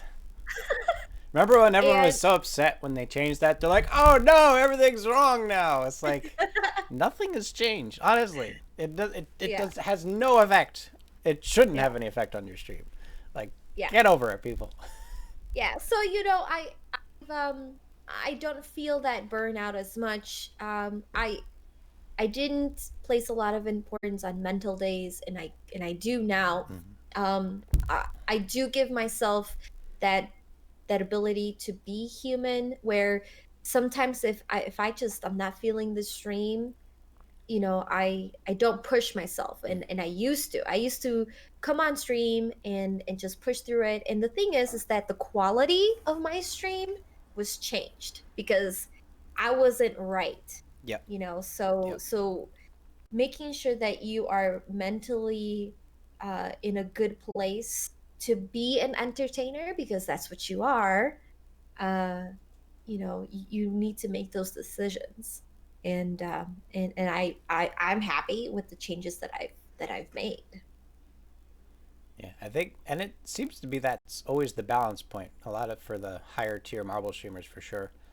It's always at like 4 days a week because Jamie has the same schedule. Spoo, I don't know if Spoo's still doing every day. I think he's back down to 4 or 5 days a week. Someone in chat might know, but that seems to be a balance. It's like every other day rounded up. Um, is where I think my mic is a little staticky, so I'm gonna disconnect real quick. But if you have another question, feel free to ask. Um, I have one, but I kind of want to save that one for like a closing question. Okay. Well, since we brought up the topic of family time, um, I know you talk about family from time to time yourself, and I guess that also kind of, well, like, I guess it's a strange way to put it, but it kind of dictated your life. Well, yeah, that's what a family is. They made you, right? So, um, but that's the question I have: is should and to what extent does a family dictate the individual's life? Because culturally, there's a lot of different boundaries, and it depends on socioeconomic status, and it depends on state of the country, and the morality and progressive or conservative nature of the country. Like, there's a lot of factors that go into it, so it's hard to generalize. But Right. in Nalu's utopia, ugh, who knows what that is? Uh, what is Yikes. what is that balance of family?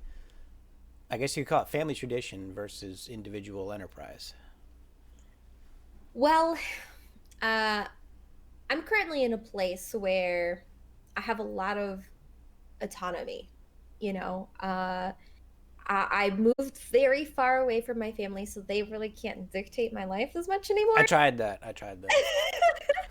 um, but let's focus on my family right now, which is Corey and my doggos, right? Mm-hmm. Um, Incorporating my doggos into the stream has been wonderful because they need a break. They need to go potty, and my love for them transcends anything else. So the fact that they need to go outside has helped me create breaks in my stream Right. when I otherwise wouldn't have, right? Yep. So they kind of help me stay in rhythm of getting my blood flow going. When it comes to Corey, he's incredibly supportive in the stream. He not only does he support the stream, but he's an active member Mm. of this community. A lot of the changes that I've made, uh, have come from brainstorming with Corey. Yeah. The lights, totally Corey. I just said I like lights, and he's like, boom, lights, right? So it's just having that kind of level of support. It really helps me make this a beautiful um, time for me. I didn't really have that before. Right. To this day, my family don't really know what I do here. I grew up kind of in a strict environment where education was always up here and everything else down here. Yeah.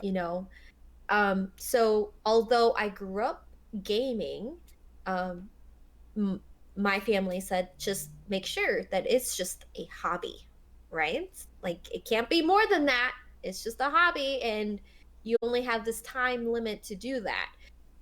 So the fact that I've created a career out of this is still not accepted Yeah. by my family, right? They're like, "Oh, when are you gonna get a job again?" Right? Yeah. And I'm like, No, this is my job, That's half right?" the reason I have a second job right now is like, but are you working? And It's like, well, no, I've only been spending 12 hours a day on and off stream building a community of hundreds of people and entertaining over 1,000 people every stream. But yeah, not working. Yeah, it's just I think a lot of it is a shift in the culture, right? My Mhm. family has this idea that in order to be successful in life, you must be a doctor, lawyer, pharmacist, Yep. blank, right? So that's where my educational background goes. You know, I was supposed to go to medical school, and um, you know, I just withdrew last minute because it just wasn't making me happy. Mm. And when it comes to spending your time doing things every day, you might as well enjoy it, Yeah. right? So I'm fortunate enough that I'm finally in a position where this can be my everyday job, Yeah. right? But my family just don't accept it, and who knows, they may never accept it, and I just had to come to terms with that. um but I still have to be true to myself, Mhm. and uh I love streaming. I love the community. I love what I've built, and I've worked hard for it. So, you know, that's where that space in terms of how many states I live away from them help, because Mhm. uh, I don't have to fight that side of me, the side where I want to please my family. I can kind of be my own person here, and then just, you know, pick up the phone and be like, hi, you know. It's fine, Yeah. but that, I don't know if that's a balance. I think that's just a shift in ideologies and values, right? Right. What they value versus what I value. Yeah. And going back to the not wanting to do a conventional job kind of thing, is like there's, for me especially, because I'm a very artistic person, um, not specifically like visual art, but just art in general. And there's a certain soul crushing death that a lot of jobs give you, Hmm. especially now. Like maybe 40 years ago, it was better when they relatively paid better. But nowadays, because I tried for 4 years, I was a department manager for a corporation of 150 stores. I had higher sales than any other store. I was producing numbers the company had never seen. And I was crushing it for 4 years. And for 4 years, I had compromised my social life. I was spending no money on just food and rent. I didn't have a car. I didn't have children. I didn't have excessive expenses in any vein whatsoever. And despite being so accomplished and doing everything as society told me to do, I was still living paycheck to paycheck. Still missing things like, my shoes, my work boots essentially busted out, and I had to spend $100 for a new pair of work boots, and I have to spend more money because if I just get a pair of boots from Walmart or something, they're gonna break in a month, and I'm gonna have to buy another pair. So I need to get like a real pair of work boots, and it costs a couple hundred. Yeah, And when I had to do that, I was like, okay, well, it looks like for the next 3 weeks, I'm going to be eating rice and hot dogs because I can't afford $300 for these pair of boots, but I need to because I can't afford, $50 for a boot every month. exactly. So, like, a manager that's breaking records month to month, year to year for a 150 store large corporation should not be living paycheck to paycheck and Hmm. should not have to choose between buying a new pair of boots and eating for 3 weeks. That's just like, I tried playing by your rules. Your rules are broken. They don't work. So I'm going to do my own Exactly. I'm going to do my own damn thing. And Hmm. you know, I can tolerate the sacrifice of creative energy and social life for a short period if it means making real money. Like I had a friend that went into um, kind of like nest egg building in Wall Street in New York. It's kind of like an advisor for business takeovers. So if people were thinking of buying a company, they would research the company and negotiate business models and things like that and figure out if it was a transaction they wanted to go with or not. And for a year, it's pretty soulless living in that world of numbers and views so big you can't see individual people anymore. But then he left after a year or two, and he'd made a large amount of money, and it was worth it at the time. Yeah. And that I'm fine with. But you shouldn't be asked to do that and live paycheck to paycheck. I Mm-hmm. don't think that's fair in any regard. And I don't think anyone has the right to defend a system that requires that of people without compensation. So, to anyone that's in those jobs where they don't have energy at the end of the day, they have lost inspiration to pursue their creative endeavors, their whatever it is that they've lost for the sake of a paycheck that's not even enough. Like, there needs to be a change. And I'm not trying to start a revolution right here, right now on stream, but don't be surprised if you see him on the news in a couple of years waving a flag over my head and trying to take over the government, right? Like, something needs to change at some point because I agree. it doesn't make any sense. So I agree. And it's so bizarre to be in a position where you are titled as a manager and you're just overseeing all these different teams, but you're living paycheck to paycheck. mm-hmm. You're working 17 hours a day. You know, I was in that position, and I don't mind putting in the time, right? Because sometimes you have to do that for your job. You have to put in that time. Sometimes it's much longer than you intended. You have to do some sacrificing.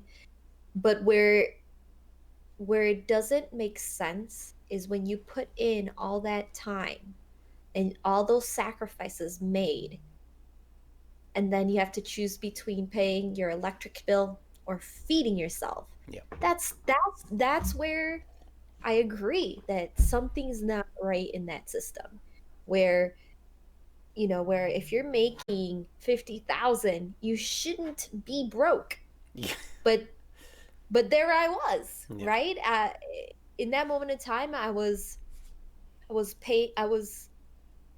the breadwinner. I was paying for myself and my partner at the time, and we were just struggling.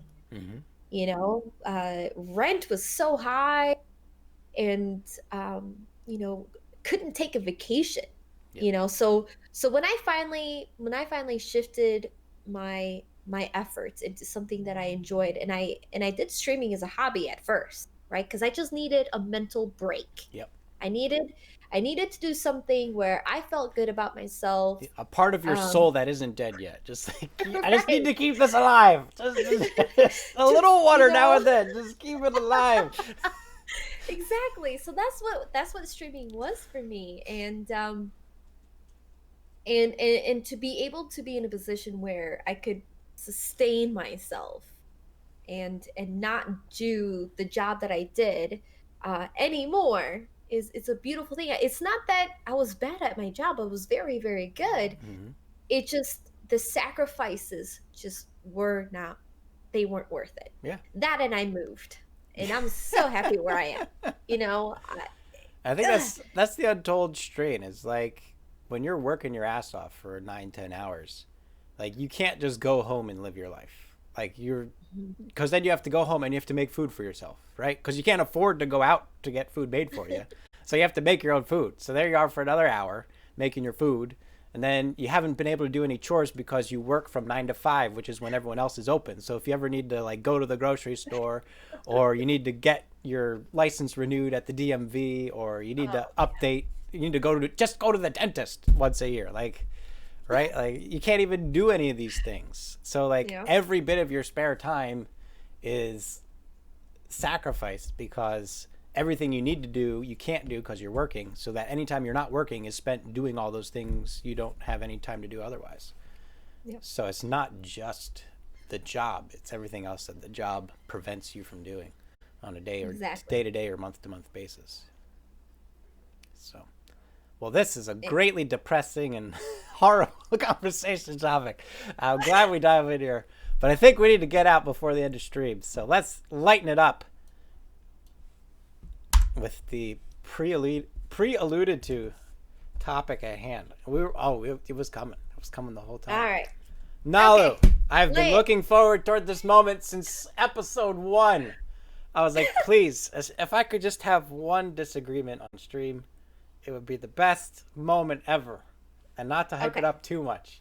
But madam, here's where we differ. Despite all our agreements and all of our similarities, you, madam, and I'm calling you out right now. You brought money into marbles. I did. You weren't the first. I'm not saying you single-handedly are responsible, but you, as a personal decision, chose to bring money into your marbles. I did. I demand an explanation. So it kind of happened by accident. It this there was a need to kind of lighten the overall mood of what was happening in the world. Everyone was just super bummed. Racing and being distracted just wasn't enough. I saw that my community was struggling, um, and I was in a position to kind of help.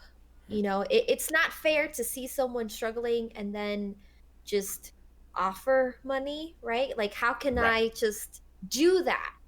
So, uh, obviously, I wasn't the first one, but I did see it done, and I tried to kind of come up with ways of how I could incorporate that into my community without just being about the money. Mhm. Okay.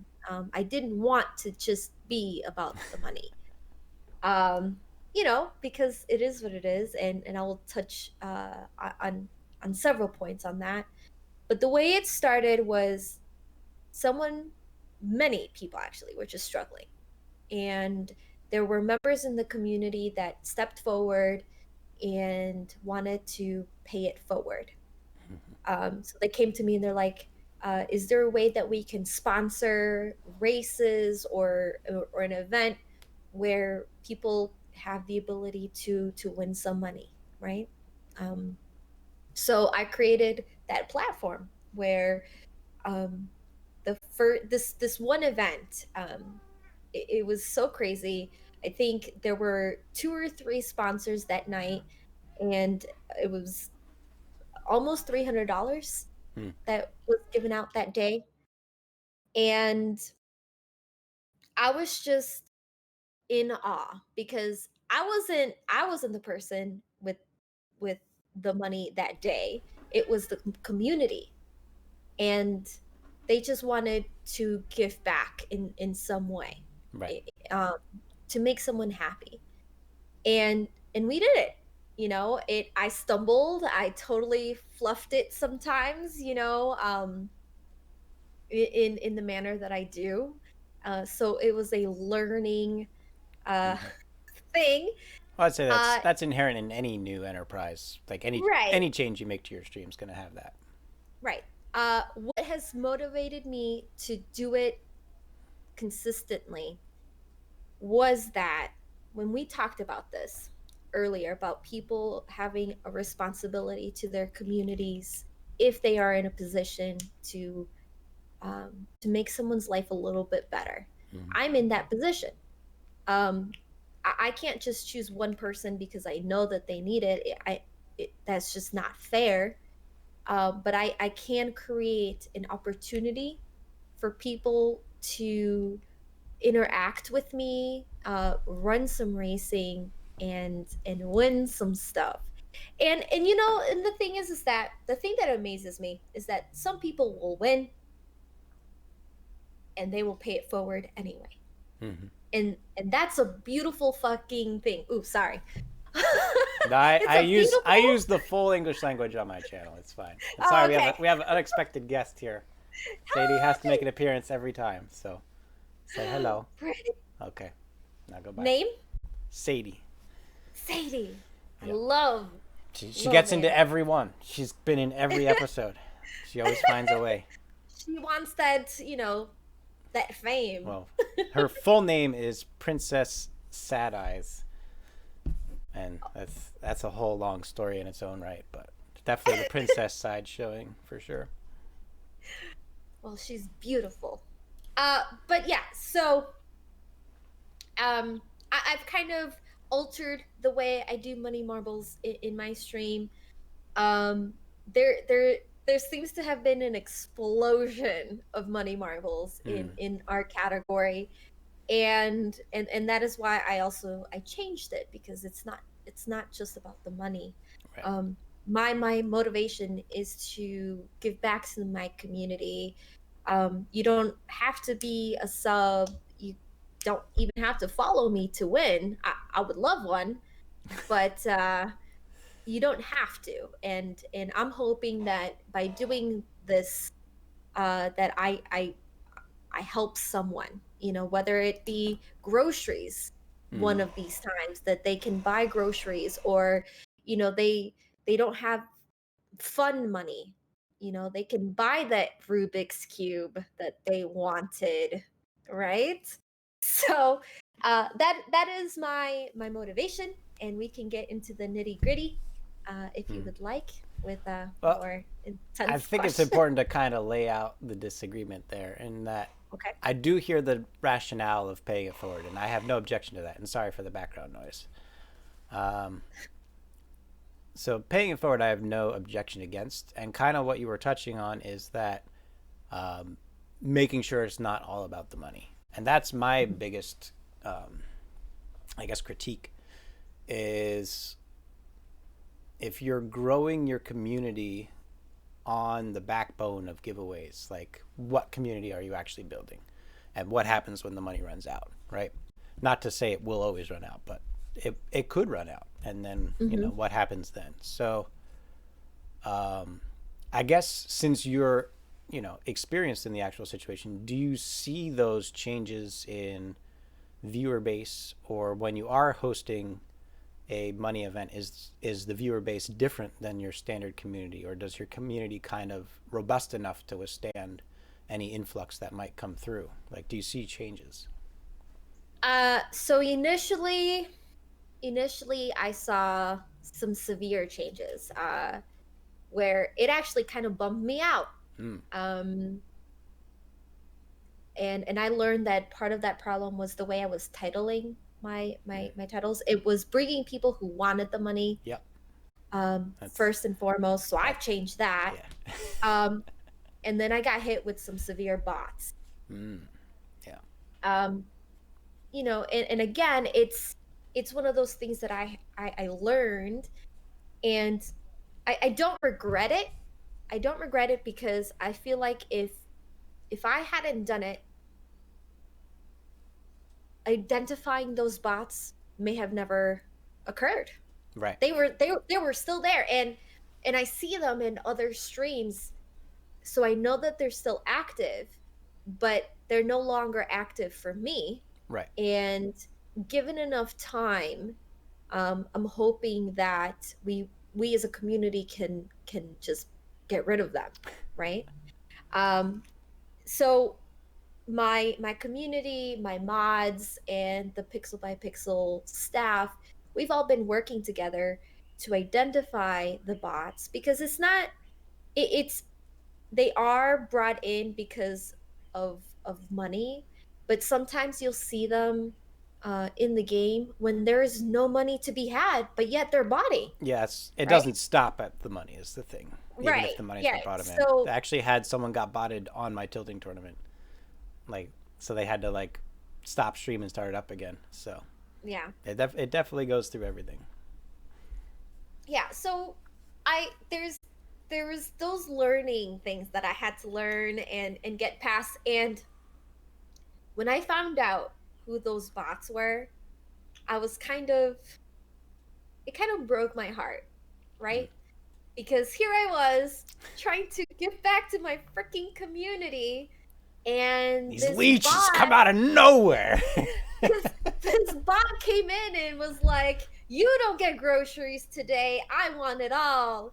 And that's how I saw it, right? Right. Because um someone who could have used it, not one, they shouldn't be in any stream, in any giveaway, Yeah. whether it's Twitter. They shouldn't be entering it in severe need, because the chances of you winning is minimal. Yeah. You know, so, but at the same time, I want to help someone get that extra $20. Like they could go out to eat something fun that they couldn't do before, or like I have this bad habit of I don't buy myself anything. Yep. I'm so frugal I with use it strictly myself. as therapy. Like I don't buy anything, and then like every 3 months, I'm like, I'm just gonna go out and buy some nail polish because fuck it. Like, Right. and bam, look at it, it's gorgeous. Yeah, so that is something that I need to work on, like being able to treat myself. Yeah. But I have Corey, and he's like, "What do you want?" I don't want anything, and then he just buys me what I wanted without me telling him because I'm that person. So when I get hit with those bots, that's what was going through my mind. I'm like, someone in the community could have used that money, and that is why I was upset. Right. So then I had to think of ways of how can I make this still be what I want it to be, which is giving back to the community, while weeding out the bots, the people that are just in it for the money.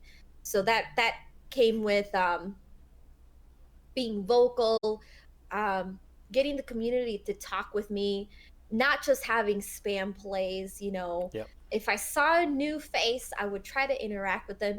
Even, and what's crazy, without me even saying it, my community hopped on it. They will see a new person and they would try to engage it.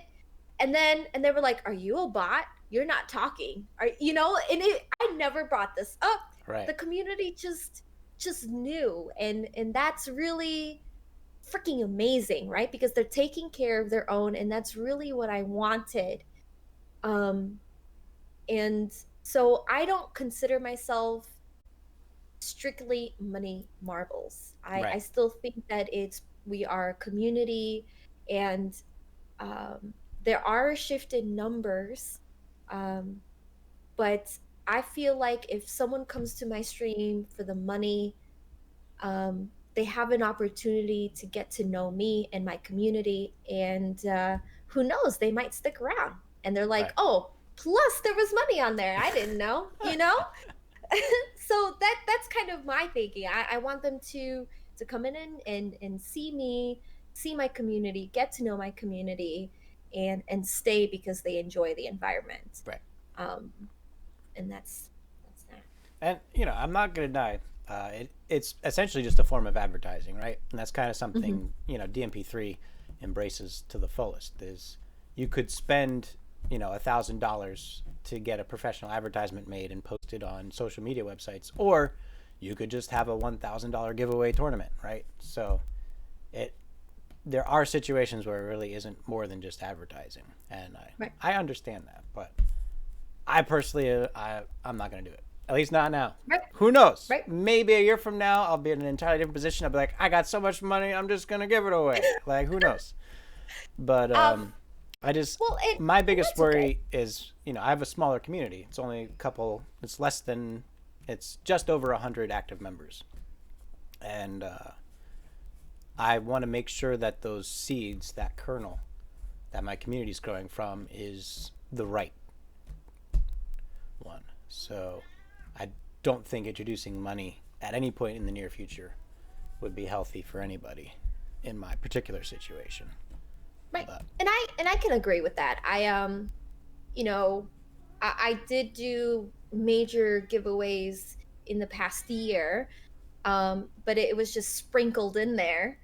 But I feel like now the community is strong enough that when I do host money marbles, that we can sustain that fluctuation in viewership. I feel like my moderator team can handle bots without me having to really react to it.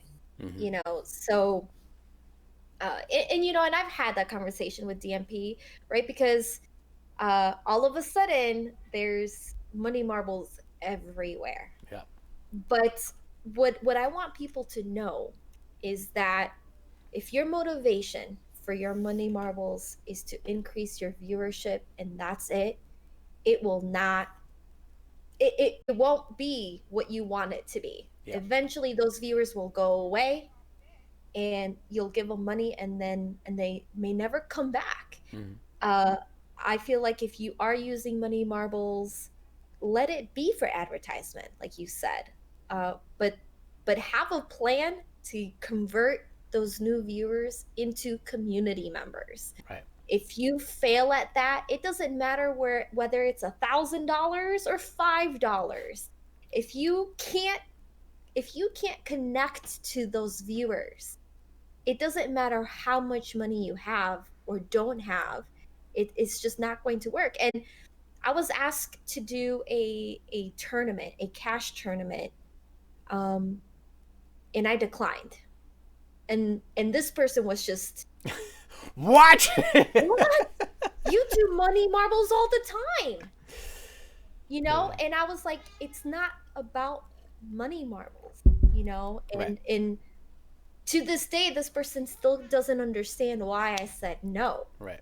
and and the thing is that my community can sustain it, that person's community may not. Right. And my fear was that he was utilizing this tournament as a way to bring in viewership, but just bringing in the viewership along with tournament kits, and we've had this discussion before, just because you have a tournament kit does not mean that those viewers become your community. You Right. need to have something more. Just having tournament kits every season is not enough. It doesn't matter whether you have 5 or 1. If you don't convert that viewership to community, it just won't work. Yep. It just won't work. Yeah. So and you don't need the money. You don't need the tournament kits. You just need to have you just need to translate what you want for your stream to your viewership and find that camaraderie there. So I feel like the money marbles as a whole is probably going to reduce as people start to see that it doesn't work out for them. But I think we'll always have DNP 3s, right? And they're great. They're doing something that the community at large can't really do. They're getting that advertisement out there. They're getting the name out there. They're supporting the studio. They're doing things that most of us smaller streamers can't do. So it's not to say what they're doing is wrong. But for me personally, I don't. It's just kind of like you're saying. There are those downsides, and I would just rather not invite them in the first place. Right. And I'm again in that fortunate position where I have enough other things going on, and enough creativity to kind of get around not doing money. So I can understand other people that just might not feel like they have the confidence or ingenuity to make it work without money. Like, I sympathize with that. So for me, I think it's just a personal matter, but I think you've very eloquently defended yourself, and I'll even say partially convinced. You really hammered in the pay it forward idea, and I've had other people mention it, and I haven't really fully got into the psychology of that defense, but I think you actually expressed it quite clearly and succinctly. So thank you for expanding that world. And I'm okay with it. I'm okay with talking about it, and I myself had to talk myself into it. But for what I'm doing for my goals in the stream, it's working out. My community spends time with me. They could be watching anyone else, and they decide to spend 4 to 5 hours with me sometimes, and I don't know why. And but I can show my appreciation, and that's kind of how I do it. Well, this has been a wonderful, wonderful talk. Thank you, Nalu, for being here on Losing Our Marbles. Oh, losing our marbles. This will conclude the YouTube portion of the show, so thank you all for watching. If you want to see or even participate in future episodes live, be sure to check out it on Twitch every Saturday. And Nalu, would you by chance in 27 hours time have anything you'd like to promote of relevance. Yes. In just a few short hours, just kidding. Tomorrow, I am doing my Battle of the Generations Part 2. It's the Revenge of Nalu. The Revenge of Nalu. Pie's going the other pied way. me. That's right. I need to win. I bought all the polish. He has no more tricks up his sleeve. I'm a winner now, and he's a loser. I'm going to dominate this tournament, whether he wants to admit it or not. And that's That's 7 Ant-Man p.m. versus Eastern Nalu. time tomorrow. So make sure y'all catch that. And thank y'all for there. watching. We'll see you next time. Bye.